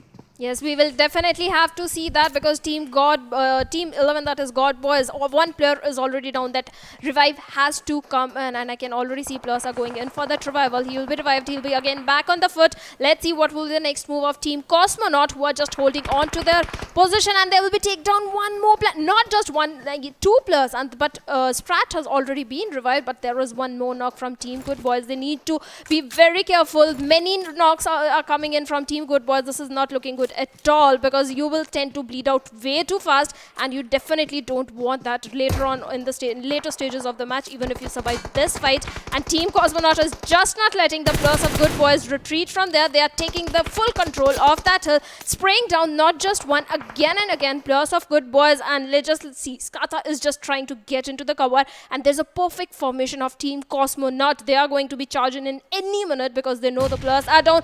Grenades are charging in from Team COSMONAUT, and these grenades can do a lot of damage. Sandhu is just using his vehicle to directly charge in, and Team 11 Jaita will try to take down Sandhu, and he has managed to take down Sandhu. That was a very risky move, just pushing in from the way too open. Yeah, absolutely. Now Zata, well, he is holding on to his ground, has taken down Sandhu, but Praval will be going in for that revive. And well, Blancos has to provide that perfect cover fire, but Soya in the backlines, the grenades being lobbed will not do any kind of damage. But Zata, here comes that push, and it is anticipated, and he is showing his backs to the enemies. Will definitely be Praval who is gonna punish him over there, but Ziru and Rat still surviving, and Blancos taking a lot of fire from there. Praval will manage to take a second player down, and that has to be Casper. And now he is scared of no one. He is going after Rat, but Rat will fall down to the wrath of the play zone, and he will be finished off as the last survivor for Team GooDBoyS is alive, and he is running. He is trying to take down Praval, will succeed, but where is the backup going in for those 2 kills? Zero. My, oh my, how does this player survive? Going in for that first aid heal, getting this fight into a 1v1 situation. Blancos, when is he actually coming, or is he coming at all? Yes, we'll have to see if he is coming at all, because the backup should have been there. That was a very risky move coming in from Team COSMONAUT Plus, because this fight wasn't their favor. They'd almost taken down the plus of GooDBoyS, but rushing in solo, you will go down solo, and that is exactly what happened. COSMONAUT, this was not expected from these guys, pushing in solo, and Well done, well done. The last player of GooDBoyS 0, well played. He managed to take down 2 players over there and total 3 kills in his favor. Manages to survive and will gain on the position points as well, which will put his team in a little bit upper position in the leaderboard. And Team OG, last solo player, was also trying to rotate from the nearby vicinity, but I think he heard the gunshots and instantly changed his path. And Team COSMONAUT players will be getting eliminated by the play zone as well. Well, that had to be there because, you know, they did a couple of mistakes over there. Provel definitely being one of those promising players to look out for. He had been very, very crucial in their team's good display in the first game. But the second game kind of did not go in their favor. But right now, talking about the teams that are in the power grid area. So, like we had mentioned, this entire circle has come down to those high ground advantage, and Zeus are in the epicenter of it all. But Team 8-Bit, well, they've started off well, gotten themselves 3 kills. They are looking promising. 2 chicken dinners already out of the 2 games played. But Battalion 5, Cherry, finally getting some grenade kills. And, well, this is also a team that has had their good games and their bad games so far. But another team I would love to see more is Team Bear. Team Bear have been consistent throughout alongside Team Zeus. So in this map of Miramar, I would love to see them getting a chicken dinner, because if they do get that, I can certainly tell with full conviction that they have earned it. Yes, definitely. For a team who has been consistent throughout the matches, and if they manages to get just 1 chicken dinner in their favor, that assures that this team is definitely qualifying. That 1 chicken dinner will put the team on way too many points in the top of the leaderboard as well. But right now, Team Hype is engaging in a fight with just not 1 team, but 2 teams are in the close vicinity. Team Exodus players have been spotted out, and Gurkha Whitey is trying to spray him down and manages to spray him down as well. A revival should be coming in, and smokes should be coming in, which are not coming in from Team Exodus, and it is working in the favor of Team Hype. Hype Gurkha might want to close in, and something would happen with Tough Nut X, but no, he manages to take down Triple CP from Team Exodus as well. Kenoxy is also in way too low HP over there. He needs to heal up fast, but there is no time because Tough Nut X is just closing in and will be taking down Kuna as well. Team Exodus, where are your smokes over there? And Annie will also be taken down by Team Hype. There should have been smokes, but no, that was a little mistake which costed the team way too much, and they are eliminated at the 13th position. We can certainly say that Team Hype have picked up the pace. They've gotten 7 kills already for them. They've got those squad wipes coming. They are looking really promising. 11 teams survived. 32 players are remaining. And 8-Bit, they are doing everything executed to perfection. And, well, Omega will be the one leading the charge. And right in front of him is the players of Team BIA. And, well, we'll just have to see. RB, can he survive? Can he survive the onslaught? Those grenades being lobbed. That's a very good grenade, but that was a low toss. I loved it. Had it been just a bit farther, could have resulted into the knock with those Molotovs coming in. Suman's position has been baited out, but Mondo will be the one picking off Venom. The revives will definitely come in, and RB's grenade goes in onto its Omega, him being knocked, but now the cover fires will come in, but no! That will not happen as RB lodges 1 grenade, and 8-Bit, they are gonna meet their makers. The winners of back-to-back chicken dinners in those first 2 maps have suddenly just been thrown out of the lobby. Yes, they have been thrown out of the lobby. That is very shocking because that grenade coming in from Brother in Arms was a perfect, precise grenade because of which Team 8-Bit got eliminated. They were also not anticipating that. I was also not anticipating that. But when you are sticking around just behind the same stone, all the team, 1 grenade is always enough to take you down. You should have been a little spread out. You can't afford to be just hiding behind 1 little ridge or 1 little stone. That mistake you can't afford to make. But Team Hype is on the flank. Let's see what S. Nizad is going to do. He has got an M416. A spray should be coming in anytime. Team Hype Plus can't expose themselves. They have got SLR as well. They need to be very careful of those headshots. They can't afford to peek in, but Black Action will be backstabbing. Plus over there will be taking down S. Nodo over there. Yeah, absolutely. And Team Black, they are also off to a good game over here. But Team Hype, 9 kills already. All their players synergizing amongst each other. And they've managed to keep all of them alive. Now we are heading on towards the end of the 5th circle as the circle is starting to close in. And WatchMyGP will be eliminated on the 9th position.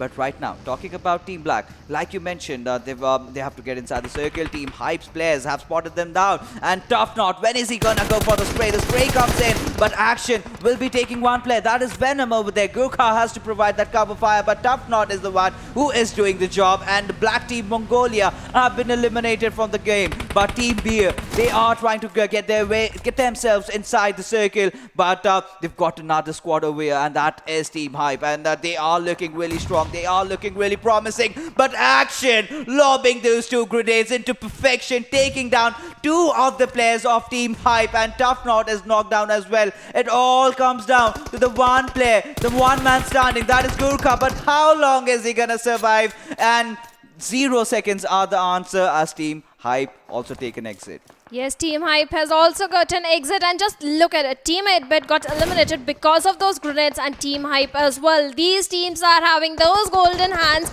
I can definitely say, because back-to-back grenades are coming in and eliminating the teams which we didn't anticipate will take an early exit. But right now, team number 17, that is our Beer squad, 2 players are already down. Jerry, perfect user smokes is coming in. The revival should be coming in any minute. Players have been revived, and look at the positioning of players of Team Zeus over here. They are just at the rooftop. They have got so much information about the players of Brother in Arms. They might try to take them down as well if caught in open, and there comes perfect shots, but he needs to get into the cover as he's overexposing himself. Yes, certainly, you should not overexpose. Even if you're exposed from certain direction, go in for the smokes. And, well, Zeus having a very good position, having spotted a lot of players out there.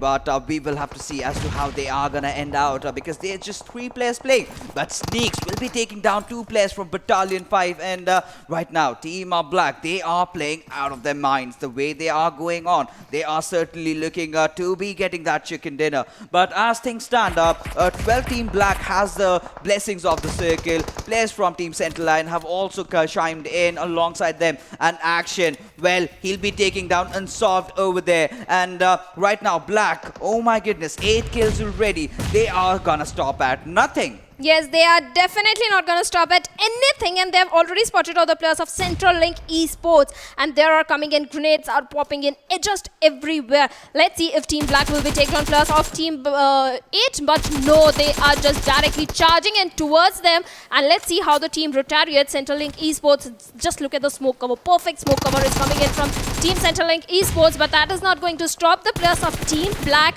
and they are just directly pushing in. Heli will be taking down one player. Hazy has already been finished off. Perfect M416 spray is coming, and one more player is already down from Team Centrelink Esports. And let's see if Heli will be able to do much more damage to Centrelink Esports, and he is definitely going for that as he has just managed to finish Unsolved as well. Oh my goodness, Team Black certainly stepping up to the occasion, raising up the on with the way they've been playing. All their players played out. They are just waiting for all these teams to close in, try to get inside the circle. They are camping on the edges, and well, they have got their eyes on the players from Team Battalion 5. And right now, we can see the players of Team Bear. They also certainly hold a lot of ambition, as Ambition, the player himself, has spotted a few enemies down the line. And well, he has to get inside the circle. But Bumblebee, oh my goodness, what is he up to? He is going in for the push. Can he manage to finish him off by spraying down through the smoke? Perfectly connects and takes down Smoko, and Centrelink Esports are meeting their makers. Yes, definitely. And one more team which has got eliminated is going to be Battalion 5, and Brother in Arms are not stopping. They have managed to get 5 kills, but Bumblebee is down. On the other hand, players of Beer are just healing up. They are trying to gain as much SP as possible. But Team Black is not stopping. They will be taking down Beer Jerry as well. On the other hand, players are from Brother in Arms are also getting knocked out. Team Black is just going for those kills. Yeah, absolutely. Now Team Black, they are in the circle. They've all their 4 players alive, and well, what do we see? Black Action. Oh my goodness, this is straight out of a Hollywood movie. They are living their dreams. They are playing their hearts out. 16 kills already for this team, and they are gonna stop no more. And Snakes, well, he's been knocked down, and Zeus will definitely try to take him down, but the trade-offs come in, and Team Black, oh my goodness, getting themselves the chicken dinner in the map of Miramar. where things really mattered, they did come big, and they certainly held on to their grounds and got themselves this chicken dinner. Yes, not just the chicken dinner, just look at the kills. They are leading in the kill points as well, which is going to work in their favor a lot. They are giving tough competition to all the other teams, and they are saying we are making it to the next round. We are going to perform in this wildcard. And look at the MVP, none other than players from Team Black are there, going to be there. BlackxTEAM is there with a total of 8 kills. Damage dealt is 171, survival time 23 minutes 18 seconds, and distance covered 5.46 kilometers. Oh my goodness, what a game of Miramar that we got to witness. The first 2 games going to 8-bit, the next game followed by Team Black. This certainly shows that all these teams are hungry today. And I would love to see how many kills did they end up on. Because just before, I think, Action got Sneaks, in fact, Sneaks got eliminated. They got 16. But they still managed to finish off that entire last squad. So, might have as well gone for 18 or 20 is still a possibility if the last squad did have 4 players. But as things are right now, well, talking about how things emerged or erupted, we'll just take a look at the top 5 players as to see which are the players that have joined Action as the top 5 players. And there you go. Gurkha Whitey, he is not gonna shy away. Last game MVP, this time around got more kills. 7 is the number, 834 damage. That is preposterous over there. And followed by Heli from Team Black as well. Snakes also joining the fray with 5 and 3 kills respectively. And RB, that grenade Shadow, that one grenade taking down the whole squad of 8-bit. Yes, it did take out the whole squad of 8-bit. I'm very sure Team 8-bit is regretting that, holding on to that same stone. That was the mistake you can never make. You can't just have cover of a single stone or a single rage, because grenades are definitely going to be popping in. Having one knock, okay, that can be dealt. But if your whole team is just behind that knock, just behind that stone and staying together, then you are going to get eliminated. Absolutely. I mean, that was a mistake committed from the players of 8-bit. They certainly do know what they did wrong, and they are going to rectify that as the game progresses. But let's take a look at the match summary as to see how this map of Miramar panned out for all these teams. And just look at the total number of knocks, 58 knocks. And if you look at the ratio, total kills converted are 50 to 12 hit shots. Smokes and nades average 140, but look at the grenade kills. 6 grenade kills, 0 vehicle kills, and airdrop looted, just 1. Yeah, absolutely. Airdrop, just that one being looted. But, you know, in Miramar, players are kind of, you know, in a bit of a pickle over going in for the airdrop, because you are going in the open, you are kind of parking your vehicle, and imagine someone with a sniper or a bolt action is just watching you out. And that's a one headshot and you're just done so, provided you have not got the level 3 helmet already or the opponent does not have an op. But that being our side, well, talking about how the circle also fared out. So initially it was a pretty generic classic Miramar circle, nothing too shabby, nothing too much of a shocker. So the team somehow anticipated it somewhere going down to the middle areas, and it was just above Picardo, just beside the power grid area where the circle tuned in, and Team Black, having the blessings of the circle, they knew how to get inside. But now let's take a look at the map standings, and let's see which are the teams that performed out of the mines and which are the teams that really need to wake up. So, well, there you go. Black team getting 18 kills, 38 points from one single game. Yes, that is amazing. Just amazing. 38 points from a single match is going to work in your favor way too much. And if you talk about Zeus Esports, they've also managed to get 16 points. They had the placement points, but they have just 2 kill points. But if you talk about Team Hype, they've got 9 kill points and only 5 placement points, which puts them at the 3rd position with a total of 14 points. Brother and Arms played really well. Those grenade kills, like we just talked about, they were amazing, which puts their team at 4th position with a total of 13 kills and 5 kill points. Yeah, even talking about Team Bear, they have still held on to the consistency over the past couple of games, and in fact when the overall standings are gonna come, I'm pretty sure they are gonna have a good position. But another shallow outing by COSMONAUT. The first game being looked like a fluke over there. These players have got so much potential, but Blanco could have done so much more in that fight. He was just sitting on the back lines. He could have entered when Provel did commit. So mistakes were definitely made, but well, still some points in their favor. 3 kills, nothing too bad. You still have a lot of games coming in for you. But the teams that are up to wake up, S-Cloud, OG, Team Exodus, Paradox, BlackTeamMongolia, they all need to step up. So Team Hype, let's talk about them. So they were doing very, very good initially. They've got Gurkha, who was playing on all cylinders.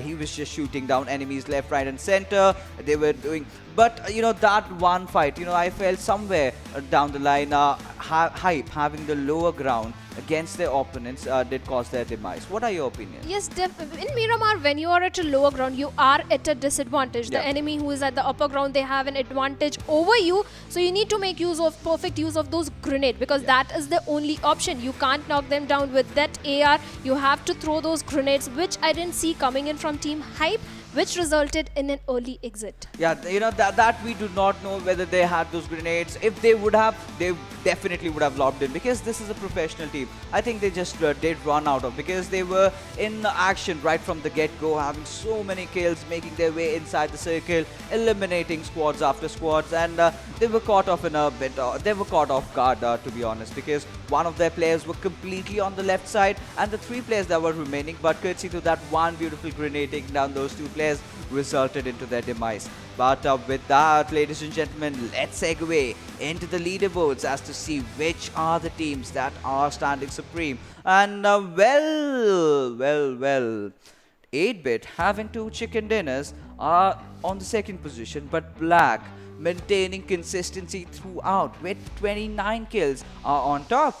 Yes, 29 kills at the top with a total of 65 points, and out of 29, 18 kills just in one match. I think it was 38 points in one match, courtesy to those 18 kills. But like I mentioned, even the caster which was casting just before you came in, that was Phoenix, he also mentioned this fact, Zeus and Beer.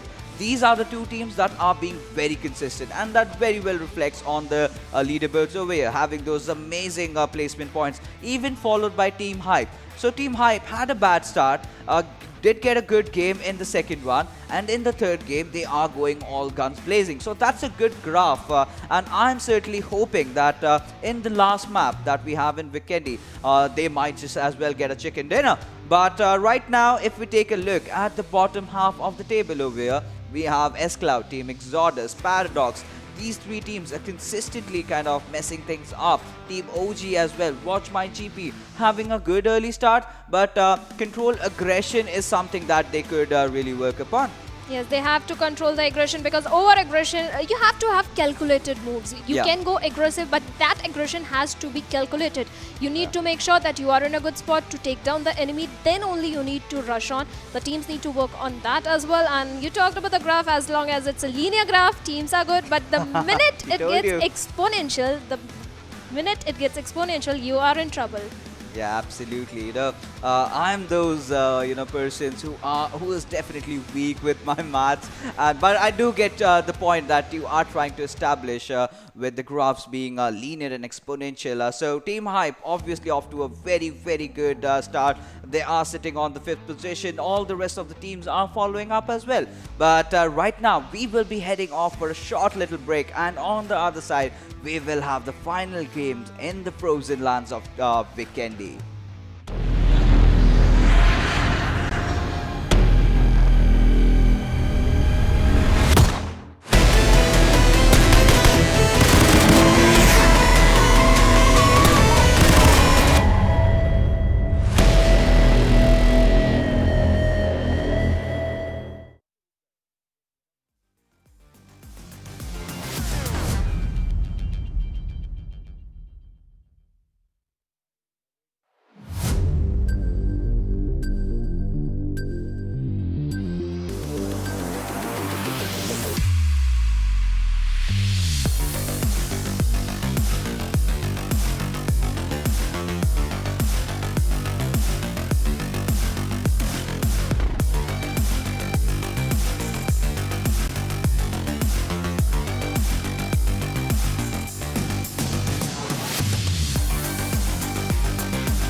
Welcome back, ladies and gentlemen. You are watching the PUBG Mobile Club Open Fall Split 2020 Wildcard Region, and so far we have been covering 3 games already. We are done with that. Now we have the final game of the day, and that is gonna be played in the frozen tundras of Vikendi. And alongside me is Shadow, who will be casting along. So Shadow, give me your initial opinions about Vikendi. What do you think of the map?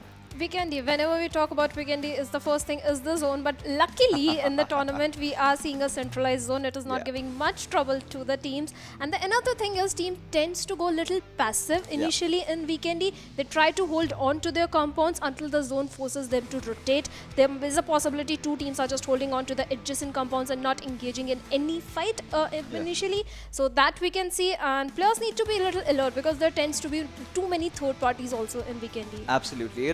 Talking about Vikendi, what I really feel is that those compounds that are very close to each other, their players kind of opponent teams also tend to coexist. You have a team say 8-bit in one compound, and just in the next compound you have team COSMONAUT. So a lot of teams tend to stay side by side of each other, and you have that initial slow game because all these teams do go in for their rotations, go in for their loot. But right now, where are we going? We are heading into its Vikendi, as the game has been live, and the flight path trajectory from Milan to its Dobromesto. Yes, the plane trajectory is favoring the western side over here. So let's see how teams goes towards Cosmodrome, Peshkova, Cement Factory, and if the circle betrays them and goes completely western side, so that is also going to be a little difficult for the teams. But let's see where the teams drop in, because Hot Springs, Cement Factory, Cosmodrome are one of the highly contested plays because you get a good number of loot as well, and players have already started dropping in, and I can see players going towards Winery. There are many teams who are gliding towards Winery, but some of them might be going towards Volnovo and Hot Springs as well. And if we talk about Team Bear, they have already dropped in towards the drop location. Yeah, absolutely. And Team Bear and Team Zeus, 2 consistent teams so far, quite synonymous with Team IND from the Indian region. But you cursed it, Shadow. You cursed it. You said that there are those centralized circles. You said there are those generic circles, and there you go. The Vikendi gods over here giving us a curveball. And well, 8-bit, Team 8-bit, they love the winery area, and right off the bat, they are off into some good action. Yes, they are in some good action, but they are not looking good because they have lost 2 of their crucial players. Omega has been eliminated, Octus has also been eliminated. Akshat and Akshu OP are the 2 players standing over there, and I can already see Akshu is not looking good. He has just got a level 2 vest over there, no helmet, and Uzi, and he's low on HP as well, and he has got 0 healings. He can't heal up. It is a 2v4 fight because Team Centrelink Esports is there to contest them in the winery, and one more squad, that is WatchMyGP, is also there. So Team 8-bit needs to be careful. They can't have an early exit in this match as well. But on the other hand, Team WMG is just doing a third party on the players of Team OG, and Team OG 2 players are already down. There is a grenade coming in from Casper. This grenade can do a lot of damage. Team 8-bit and Team OG both. Akshu OP just barely at the 10 HP. They need to pick off, they need to retreat or do something about it. They can't get eliminated at this early stage of the match.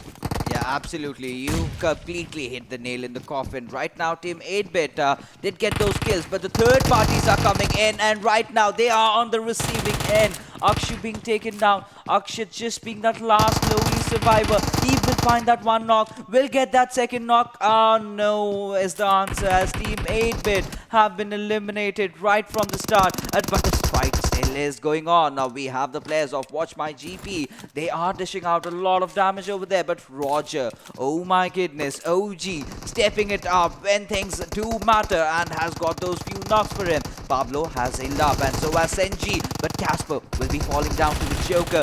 Sprays are on with the Uzi from Special, but no, can he go for the clutch? And nah, that is Pablo who gets the final kill, and OG being the final survivors. What is going on, Shadow? Actions left, right, every single way. Yes, definitely. Action is going on everywhere, and Vikendi, like I said, it's a slow pace. Initially, no, it is not going like that in this match. Maybe because it's the last match of the today, and teams are going super aggressively. They are just going on for the kills, risking it, messing up with the teams who are in the top over there. Let's see what Black Music over here going to do. He has lost one of his teammates. Fury has been eliminated, and already there is a squad in the compound which is looking good, and they have got good cover. Team Hype is there. Team Hype, which performed really well, not really well, but okay, in the last match, are taking down players of Team Black, and they have already managed to get 2 kills in their favor, and Team Black players are just holding on to their position. They are not making any sound. They don't want to get spotted over there. Azura, he's just holding on to the panic room over there. He don't want the players to spot him out. He wants to take down the players of Hype. He wants to pick them off guard. Let's see if he'll be able to manage that, but Team Hype is not going to make that mistake, as I can already see players are making use of the vehicles. Maybe they are tricking the players of Team Black over here. They might just bait them out. Players tend to go out in the open to take shots onto its moving vehicles, but that can be the reason for their demise over here. And well, a lot of our viewers might really be confused over there, because the team that you just saw earlier was also a Team Black, but that is Team BlackTeamMongolia. The team that got the chicken dinner in the last game is just Black Team. So well, you have to remember, you have to distinguish between them with the slot numbers, and Black Team Mongolia is team number 15, and Team Black is team 19. But right now, let's talk about the circle. I mean, I have casted an exact same circle during the PMPL. So, well, this kind of, you have those curveballs right off the bat, and there is this tendency of Vikendi. The rest of the shifts are pretty even up until the 5th shift. On the 5th shift, we get to see a curveball, but that can go anyways. So now all these teams are gonna loot off, and they are gonna go into there are so many compounds that they can take. There's so many areas that they can play around. So the initial game, we did not really expect that the teams will go on towards each other, because they had not read them. This was the first day out. They did not know their drop locations. And now I think they will go home on towards the drawing board, will do their homeworks, and next time when they face off against each other, maybe we will see a different outcome. Yes, definitely. And if you talk about facing each other, I can see the players of Paradox OCE moving towards the players of Battalion 5. There is a possibility of an early face-off over there, but I think players of Paradox OCE might have realized that there was a squad already in that compound, so they have retreated from that path, and let's see which path they goes in, because at the southern side there is already a squad that is Team Hype, and just along with them we have Black Team Mongolia as well. So let's see what is going to be the strategy of Paradox OCE. They might want to just hold into the center of the 3 squads. On the other hand, if you look at the northern side, I can see players of S-Cloud rotating parallelly with the Team Black, which was the chicken dinner, winner chicken dinner of the last match. Yeah, absolutely. Team Black will definitely look forward to capitalize on that momentum that they have built for themselves. But right now, I think well, brothers in action, this squad, they are sitting in Dobromesto. They have looted that entire region, that entire area that we have, and well, they will be holding on to it. But as I believe, the PUBG Mobile gods are not that merciful. They are not that grateful. I think the circle is somewhere gonna shift apart from Dobromesto, but we will see that as times comes. But right now, AK on a 6 times. I've seen this a number of times. A lot of players even knowing how to control the sprays. A lot of players relying on those 1 taps. And being a 7.62 chambered weapon, it sure is powerful. Yes, it is definitely powerful, because we know the damage of 7.62 is definitely more than the 5.56 damage, and the players, they have grinded so much. They have spent so much time in the training ground that they have mastered the AKM with 6 times scope as well. And if there is a possibility of 8x, I think they can master that as well. That much talent. That used to happen. Yes, initially that used to happen, but PUBG kind of changed that. Maybe we can see that again in the later seasons of the map, and plus perfectioning 8x also on AKM. That would be interesting to see. Yeah, I used to love using that, but right now what we have is Undag from Zeus, taking down the players of Team Cosmonaut. Provel, a player that has been impressing me so far, but right now will be a victim to Undak's amazing G36C sprays. Well, now all Undak has to go is charge in and just finish him off, and they do know that the rest of the players are not over here. They've got nothing to worry about, which kind of brings me to this conversation of exclusive weapons in different maps. So in Vikendi, we do see the G36C coming into the fray alongside MP5K. And according to me, I believe that MP5K is one of the most underrated weapons in this particular map, because just imagine it's like an Uzi. You can use scopes with it and can just spray a bit longer than that without having those bullet drops, and has a lot of bullets. Yes, definitely, because having accuracy is more important than the damage. You're using a 7.62, but if the fire rate is of Uzi is way more than, as we all know, and Uzi shots will connect to you faster, there's a possibility despite having you having a 7.62 gun, you will get knocked out. And if we are talking about guns, here is our machine gun M249 in the drop, 5.56 ammo, air suppressor, and level 3 armor. Air suppressor might be not of that much use with M249, but let's see, maybe he's having a mini as well.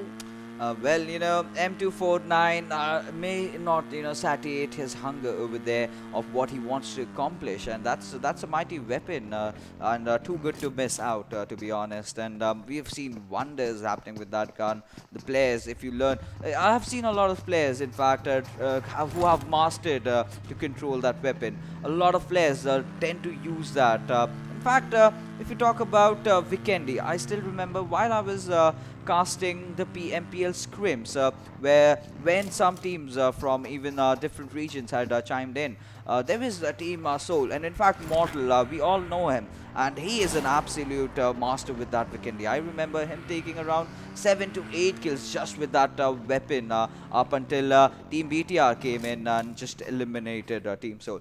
But keeping conversations aside, so MP5K, we were talking about that gun. So that has amazing, ammo size. The best part is that it has a good rate of fire as well. So a kind of a glass cannon weapon, which can be compared to the likes of Uzi with the devastating damage that it does up close. And we've seen that, right? We've seen that in the World League on the final day when BTR's Ryzen just coming out on top, wiping out 3 players of Orange Rock with just that single weapon. And those 40 bullets that it has was so instrumental in that squad wipe. Yes, definitely. I totally agree to it, and especially in maps like Sanhok and Vikendi, where players tends to go in those close range fights. Guns like Uzi or MP5K players will play a crucial role because of their amazing fire rate, like you have just said. So players even tend to go for that as well. In Vikendi and Sanhok, go for an M416, and other one will be an SMG, be it Uzi or the MP5K. That combination we tend to see in Sanhok and Vikendi way too much. And if we talk about the players of BR, they have already spotted out the players of Team OG who are trying to use those vehicles to enter into the zone. BR Ambition have already spotted out the players, and I think he have spotted out Joker as well. Team OG players are a little spread out, and so is the teammates of BR Ambition over there. And Ambition, having the high ground, will be able to take down the player if he goes perfectly. And there comes the jump. Then let's see if we'll be able to knock him out. He goes a little on the back foot, and yes, perfect crouch and shot. And the backup also is just arriving on the perfect time and will be taking down players of Team OG. I mean, that was a very ballsy move coming in there for Ambition. He was not aware of where the players of OG were, and he just took a plunge. He just took a leap of faith, and somehow the crouch shot that he made was enough to take him down. But Roger, this player, he did wonders in the first initial fight against Team 8-Bit over there, taking down even WMG. So he is having those high spirits up for him. But is that gonna be enough? Because now he is immersed inside the water, and well, he might just die as of from hypothermia. Yes, he can definitely die of hypothermia over there, because otherwise he will have to peak and will die off because of the players who are just waiting behind him. Teammates of BR Ambition already know there was one more player. He had heard the sound, he had seen that vehicle, and Roger, who is just in the water, he needs to be way too careful. He has just come upside the surface, and if he gets spotted, he is totally handicapped. In water, you are handicapped. You can't heal up, you can't fire shots. You are totally handicapped, and Team Beer will take advantage of that. But Team Zeus is just rotating besides Team Beer, so there's a possibility of these two teams also getting an early fight. But nah, Team Zeus will just hold on to this compound. Yeah, right now, Team Zeus, I think they are those teams that kind of tend to get those position points for themselves, and that's a good strat because if the longer you survive, the more chances of you getting a chicken dinner does definitely come up, and also you can get to spot a lot of those enemies trying to make themselves come inside the circle. You can catch them off guard, you can take them down. So eventually, if your position points are good, and if you are good, and I believe they all are, you'll get a lot of kills, and that is the strategy that Zeus have resorted this time around. But talking about Team Cosmonaut, right? Blancos and Sandhu are the two last players surviving from their squad, and Roger is the last one from his squad. They went off to a very good start, but kind of fizzled out as the games progressed. But right now, as things stand, we are waiting for our circle to close in. Quick prediction, Shadow, where is it going? I think it is going to shift towards Mongolia, I think. I think it's Movatra, I believe. That's Movatra, I'm sorry. Yeah, It's yeah. towards It happens to the best of people, We tend to have those names coming in, blocking our vision. So, yeah, it is nothing much to scoff about. But right now, Vihar or Movatra, even I feel maybe it can shift towards the players of Team Battalion 5 or maybe towards Hyper. Well, the moment of truth has come, and we will see where are the circle going towards. And well, I told you, it's a kind of an even shift, and after the 4th or 5th circle, we'll see a curveball. Yes, we will see a curveball, and teams will have an important decision. The Igels will have an important decision to make, that which position to hold. They will have to make the perfect zone prediction. I can mess up with zone prediction, you can mess up, but the Igels can't. They will have to make that perfect zone prediction and hold on to their position so that something works in their favor. They have an upper hand if they are having a good position already in the zone, and they can gatekeep also for the teams who are already entering into the zone. Yeah, absolutely. They can definitely do that. But Team Black, I think, I guess this is a different team like we mentioned earlier. But right now, let's talk about the third airdrop that we have for us.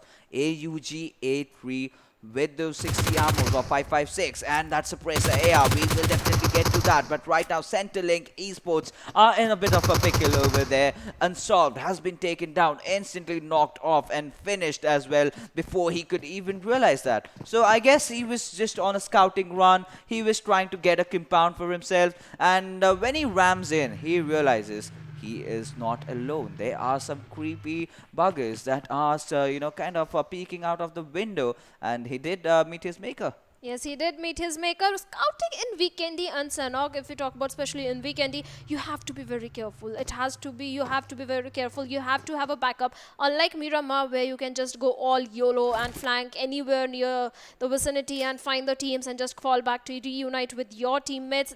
That you can't do in Vikendi, because there are going to be teams who are holding on to those smaller compounds over there. So scouters need to be very careful when it comes to Vikendi. Otherwise, what just happened will happen to you also. And if we talk about the positioning of Black Manta, he's just at the rooftop. He has already spotted on the players of Team Beer. One perfect grenade. He might be able to get one knock, but after that, he is in a 1v4 situation because he is way too split out from his teammates. But Azura is also just behind him over there in the another compound. He might give a backline support as well. Maybe not that instantly, but I think he can provide some support over there. But Team Beer will tend to hold on to their compound, and Mosquito is also following the same strategy. He's also at the rooftop and Ambition as well. I think, one peculiar thing about the wildcard region that I just came in to realize is that these teams love to take those rooftops. Even in Miramar, I saw the players of Team Zeus doing the same. And in Vikendi, we can see that as well. But right now, the players of Team Bear are going to be in a kerfuffle with the players of Team Black. So we will have to see as to how this fight emerges, because right now it's still a stalemate. We are still waiting for that one knock to come in, and once that happens, this place is gonna be very, very noisy. Yes, this place will be very, very noisy, but it depends where that initial knock comes from. If Team Black Mongolia will be able to take down players of Team Bear, they will be in an advantage. But if the opposite thing happens, Team Beer player spots out Black Minta or his teammate, then Team Black is in a back foot because there will be just one man standing over there protecting his team's position, the kill points, everything. He will have to make that decision of retreating from the fight or giving revive to his teammates. So both the teams need to be careful, especially Black Team Mongolia. And the zone has all, again, like you have said, is going to make a literal concentric shift. We have already seen that, but Team Beer has to make some rotations, and so as Team COSMONAUT as well and Team Zeus as well from the southern side.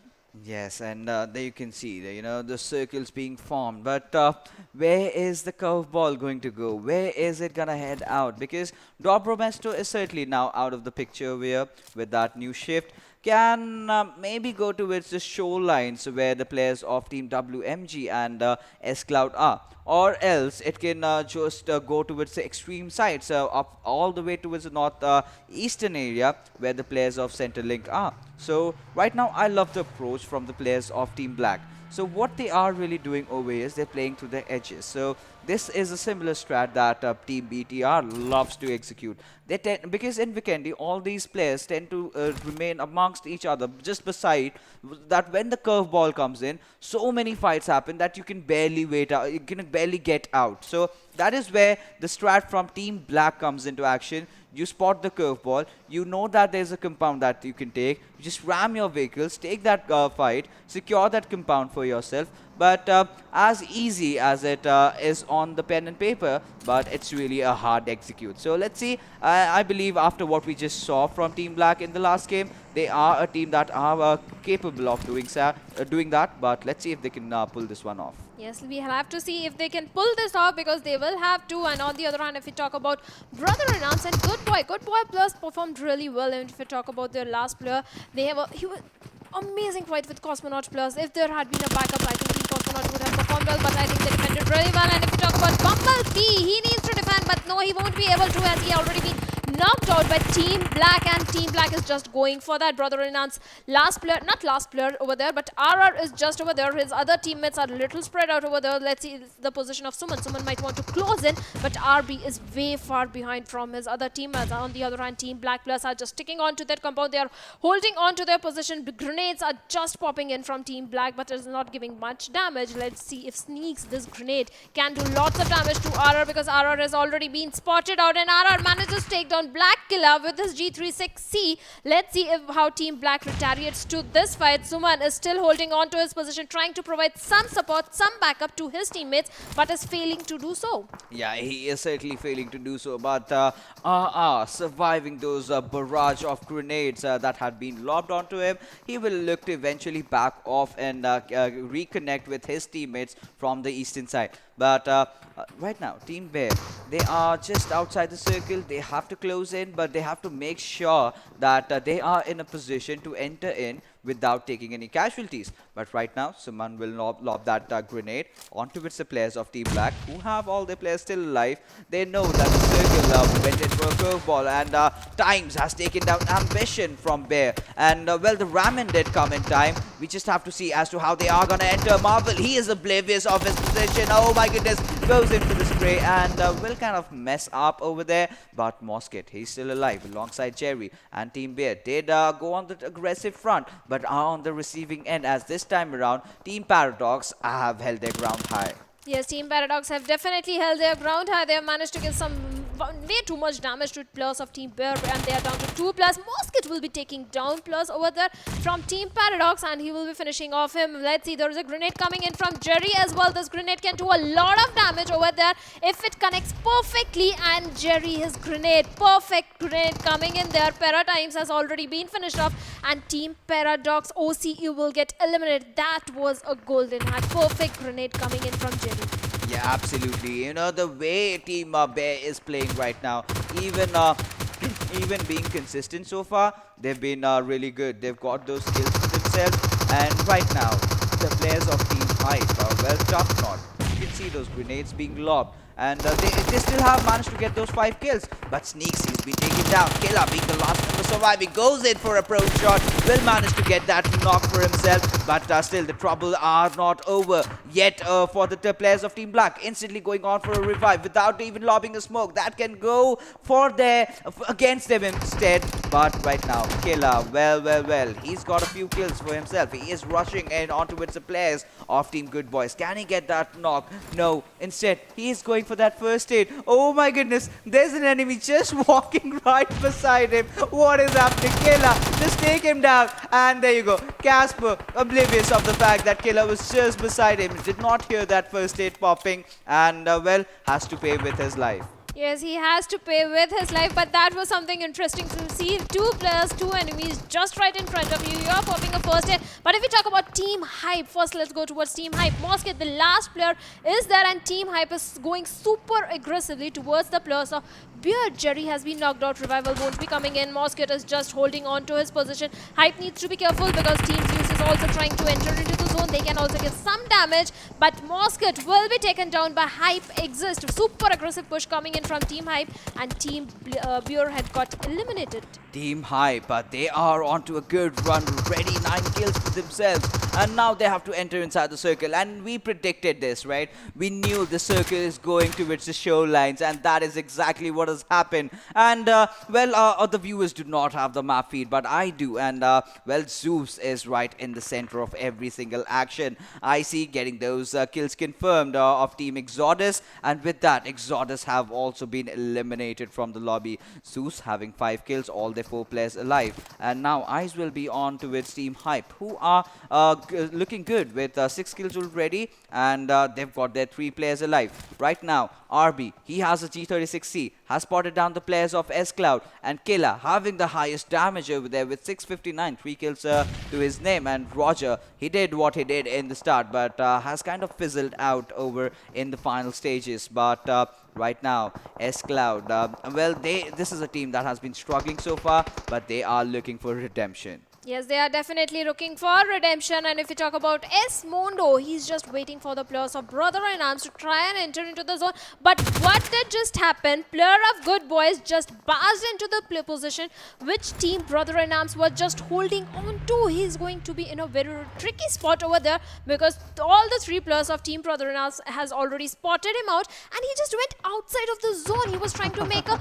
zone rotation or something. He was trying for a longer flank, but I think it is going to pay him off in a bad way, but still he has managed to survive. Maybe he has jumped straight into the water or what, we'll have to see. But nice spray is coming on from Monda over there. Suman barely at the 10 HP. Yeah, barely surviving at 10 HP over there. And if the spray had come in just, let's say, some milliseconds earlier, could have been a good knock. But as things stand, Team S still having the blessings of the circle. They are still in the edges over there, still fighting their way inside. But brothers in action, they've gotten themselves a good position, but they are oblivious of one single member from Team GooDBoyS, and that's Ata. So we'll have to see what Zata is up to. And Suman, well. Is he inside the water? I think he is. Oh my goodness. How is he getting out? Oh no. What is he gonna do now? He's gonna swim. He's got players from Team OG, that is Roger, who is still surviving. He is still not out of the equation. And how is he not dead yet? Reason being hypothermia. We told he's been in the waters for quite a long time. He's a penguin, I'll just say. He's a penguin. He's just surviving in the water, floating away. He's just swimming around. He almost, but it is working in his favor. He needed those position points, and it is working in his favor. He has managed to come till the 8th position, and he can go as far as possible and until he's not spotted over there. And I think team number 11, GooDBoyS player is also following his league over there, and he's also just beside him in the water.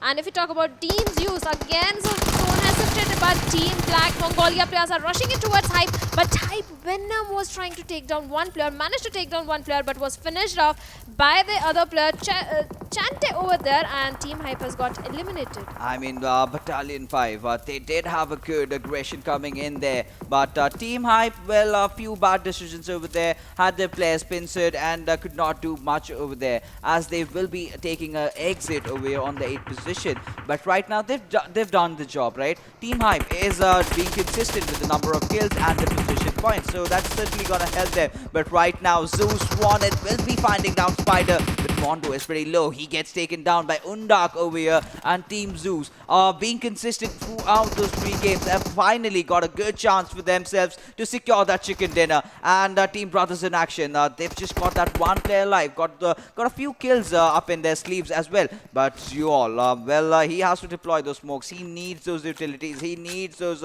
first aids, because we are aware of those heal battles that erupt out in Vikendi. So, well, better be safe than be troubled after in the last phases of the game. But right now, as things stand, Team B5, they want to move on. They want to take that high ground. But how are they gonna do that? That is the million-dollar question over here. Is Icy gonna let them charge in? He knows there's an enemy. He spotted down Jerry, definitely relaying all those important, crucial information to his teammates. But Brothers in action, RB and Suman, still on the cliff lines. They are living their lives on the edges, and we're just waiting for one good grenade to come in, and their heads will be popped off. Yes, their heads will be popped off. And if we talk about players of Team Battalion 5, they have to enter into the zone, but Zeus is not stopping for anyone. They are taking down the players of Brother and Ants. 1 player is already down. Suman, the last player standing, will also be taken down by the players of Zeus over there, and Brother and Ants just got eliminated. Zeus is going super aggressively with a total of 11 kills, and I think many more, not many, but more to come over there. S-Cloud has just got eliminated at the 5th position. Now Battalion 5 is facing Zeus. Zeus players are taking down the players of Battalion 5, as well as Jerry just got eliminated. They have already spotted out other players as well. Zeus is looking super good in this situation right now. Yeah, absolutely. And they've got 12 kills for themselves. All their players are still alive. They can get inside the circle. But you know what they are doing? They are hungry. They know. They've tasted the chicken dinners from afar. They just got the smell. The aroma was just too much for them to handle. And now they are going all guns blazing. 12 kills already. Icy has been knocked out, but still will get the revival. But if we talk about the circle, has taken a lateral shift, and this time the players of Battalion 5 will definitely have the blessings of the circle. But that is not gonna be a situation for the players of Zeus. They've managed to revive down Icy, and they still have the man numbers. And the rest of the teams that we have on the backgrounds, well, they will be resorting to that heal battle, I believe. There's a possibility in Vikendi we tend to see lots of heal battle matches ending in heal battles. There is a definite possibility of going that also, especially for the players of team number 11, that is got GooDBoyS over there, because he's just in the water, and Team Zeus is just going for the skills. Battalion 5 is trying to retreat and will take down players of Team Zeus. 1 player is already down from Team Zeus, other is at very low HP. Team Zeus needs to hold up a little there and just heal up, revive their players, and then go towards that fight. That might earn them a chicken dinner as well. But Battalion 5 is not stopping. Grenades are coming in from Team Battalion 5 plus as well, and they will be taking down the players of Zeus over there. Perfect grenade coming in, and a charge is coming in from Battalion 5. 1 more knock coming in with that Uzi. Perfect push is coming in with Team Battalion 5, but Battalion 5 player has been knocked out. Zeus is not giving up that easily. There is a last guy still standing, and a fight is going on, and Team Battalion 5 will be getting that chicken dinner over here. Winner, winner, chicken dinner. Oh, well, how the things have come into an end. Battalion 5 living up to their names, and 1 good grenade did change the entire course, and literally snatched that chicken dinner from the faces of the players of Team Zeus, as they were looking so promising. The numbers were even stacked up against them, and it was a 2v4 situation, but those initial good knocks and that push coming in. Well, Icy was the last member surviving from Team Zeus. He did try to do whatever he could do, but Shatney coming in there, went to the fray, and oh my, how was this taken away? This was a clear chicken dinner for Team Zeus, but there you go, Team Battalion 5 just holding on, and they were like, guys, hold my energy drink, I'm just going in, getting the chicken dinner, and they will be the ones who are having the last laugh. Yes, they are having the last laugh, and they are super happy about it, because they just went in there. They knew the players of Zeus were down. That grenade, that magical grenade which worked in their favor. Team Zeus was completely on the back foot after that. But let's first just straight go towards the MVP, and let's see who is going to be the MVP, Team Zeus or Team Battalion 5. Well, I wouldn't be surprised if it would be Icy, yes, and well, 997 damage, and he was dominating. Well, we saw them having the blessings of the circle or until last points where I guess the players of Battalion 5 had the better outing over there. But I think a few mistakes were also made from Zeus in the final end game, because they knew that this chicken dinner, they smelt it, they knew it was coming. But that is where they made those mistakes. That is where they got kind of over-aggressive. That is where they got careless with those fights. Those grenades were certainly anticipated. They knew their position of the enemies. But despite those knocks, they went in over there, going in for that revival in the final circles. And a few more knocks followed. And that's when Team Battalion 5 realized that this is the perfect chance to strike. And well, trades did come in. But that last 1v1 going into the favor of Team Battalion 5. And with that, they got themselves a chicken dinner. Yes, they definitely got themselves a chicken dinner. Like you said, they snatched it from players of Team Zeus over there. Team Zeus went a little overconfident. I totally agree to it. They went a little overconfident. They were going super aggressive. They underestimated their enemy. And that you can never do in PUBG. You can't ever underestimate your enemy, be it the solo player or a whole squad. Yeah, absolutely. You know, the words being spoken out from Shadow, and that does hit the nail in the coffin. You can never underestimate a team or a player, because that's the beauty of the game, right? No matter how good you are, but if your position is not right, if you have stepped even an inch further where you should not have been, you are gonna be punished. And that really did happen. That is a display of what we just saw. And Battalion 5, well, we've got to give credits to them. They held on for so long, because fights were happening left, right and center, everywhere throughout the map in those final circles. And that is the beauty of Vikendi. And with the circle shift, oh my goodness, what do you say about that? You know, we thought it would go somewhere, maybe towards the northeastern, or maybe somewhere down the shorelines, but it completely went towards the shorelines, just some part of being on the land. And things as they are. Battalion 5 are the winners of your last game of Vikendi. They've got the chicken dinner. But right now, let's take a look at the top 5 players who are going to be joining IC in the list.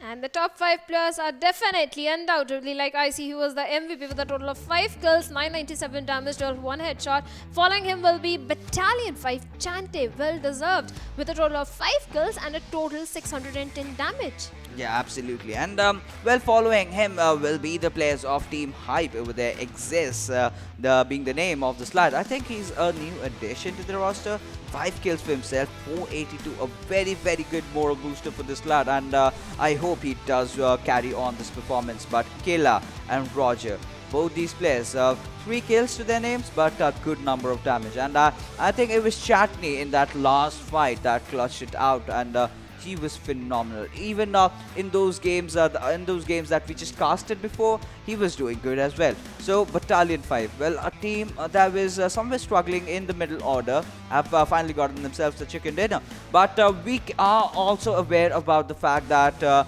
Team Zeus got a lot of kills for themselves. And now let's head on towards the map standings as to see where these teams stand in this particular game of Vikendi. But that we will come after a while, because now we do have the match summary. And well, talking about that, we have the smokes and grenades coming in.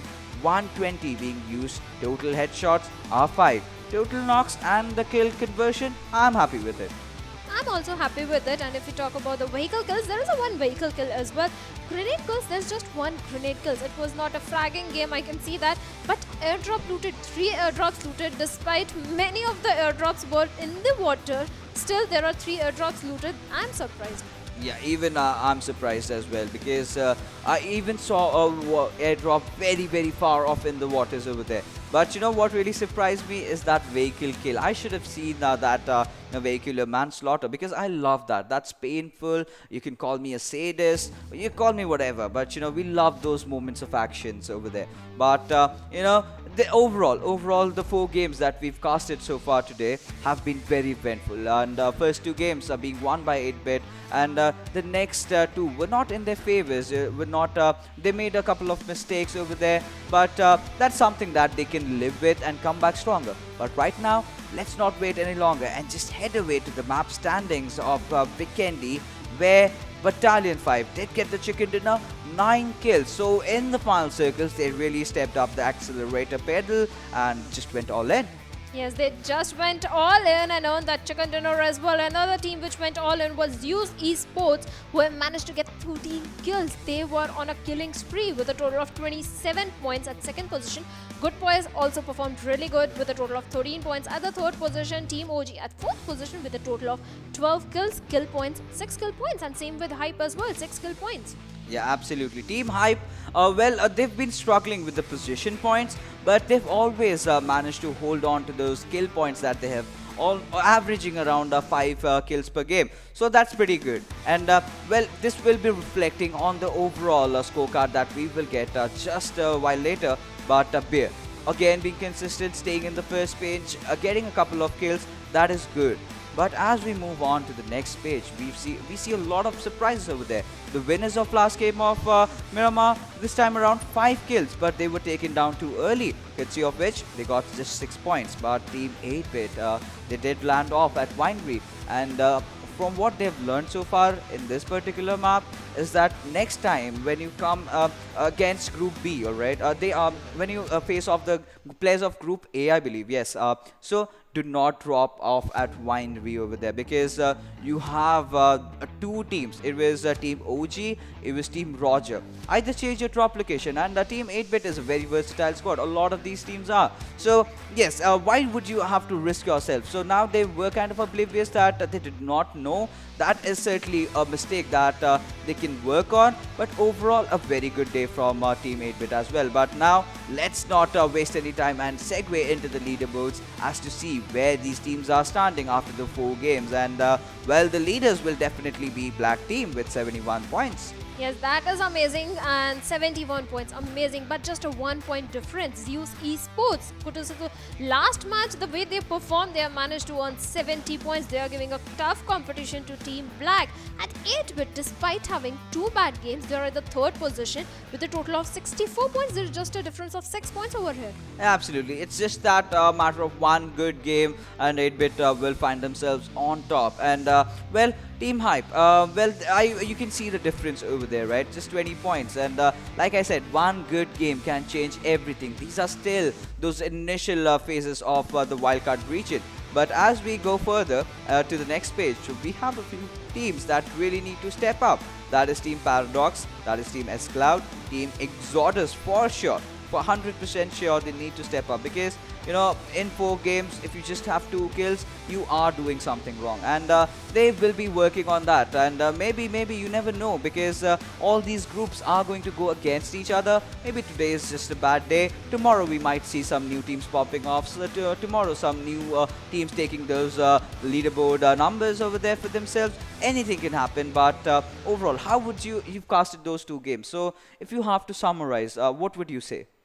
I think anything can happen, like you said, anything can happen. They had no prior information about the teams as well. It was their first day. They didn't know the drop location of the other opponent teams as well. So I think they will come prepared tomorrow and will perform way too better. I'm excited for tomorrow matches as well. Absolutely, excitement is definitely gonna seep in me, because with what I have witnessed today, I am really eager to see what happens tomorrow when we have teams from different groups playing in. And with that, we have come to the end of the show. And well, this was the PUBG Mobile Club Open, the Wildcard Region, still the group stages. I'm Fixes, alongside me is Shadow. We are gonna sign off and see you tomorrow. So till then, don't forget to tune in, stay safe, happy fragging.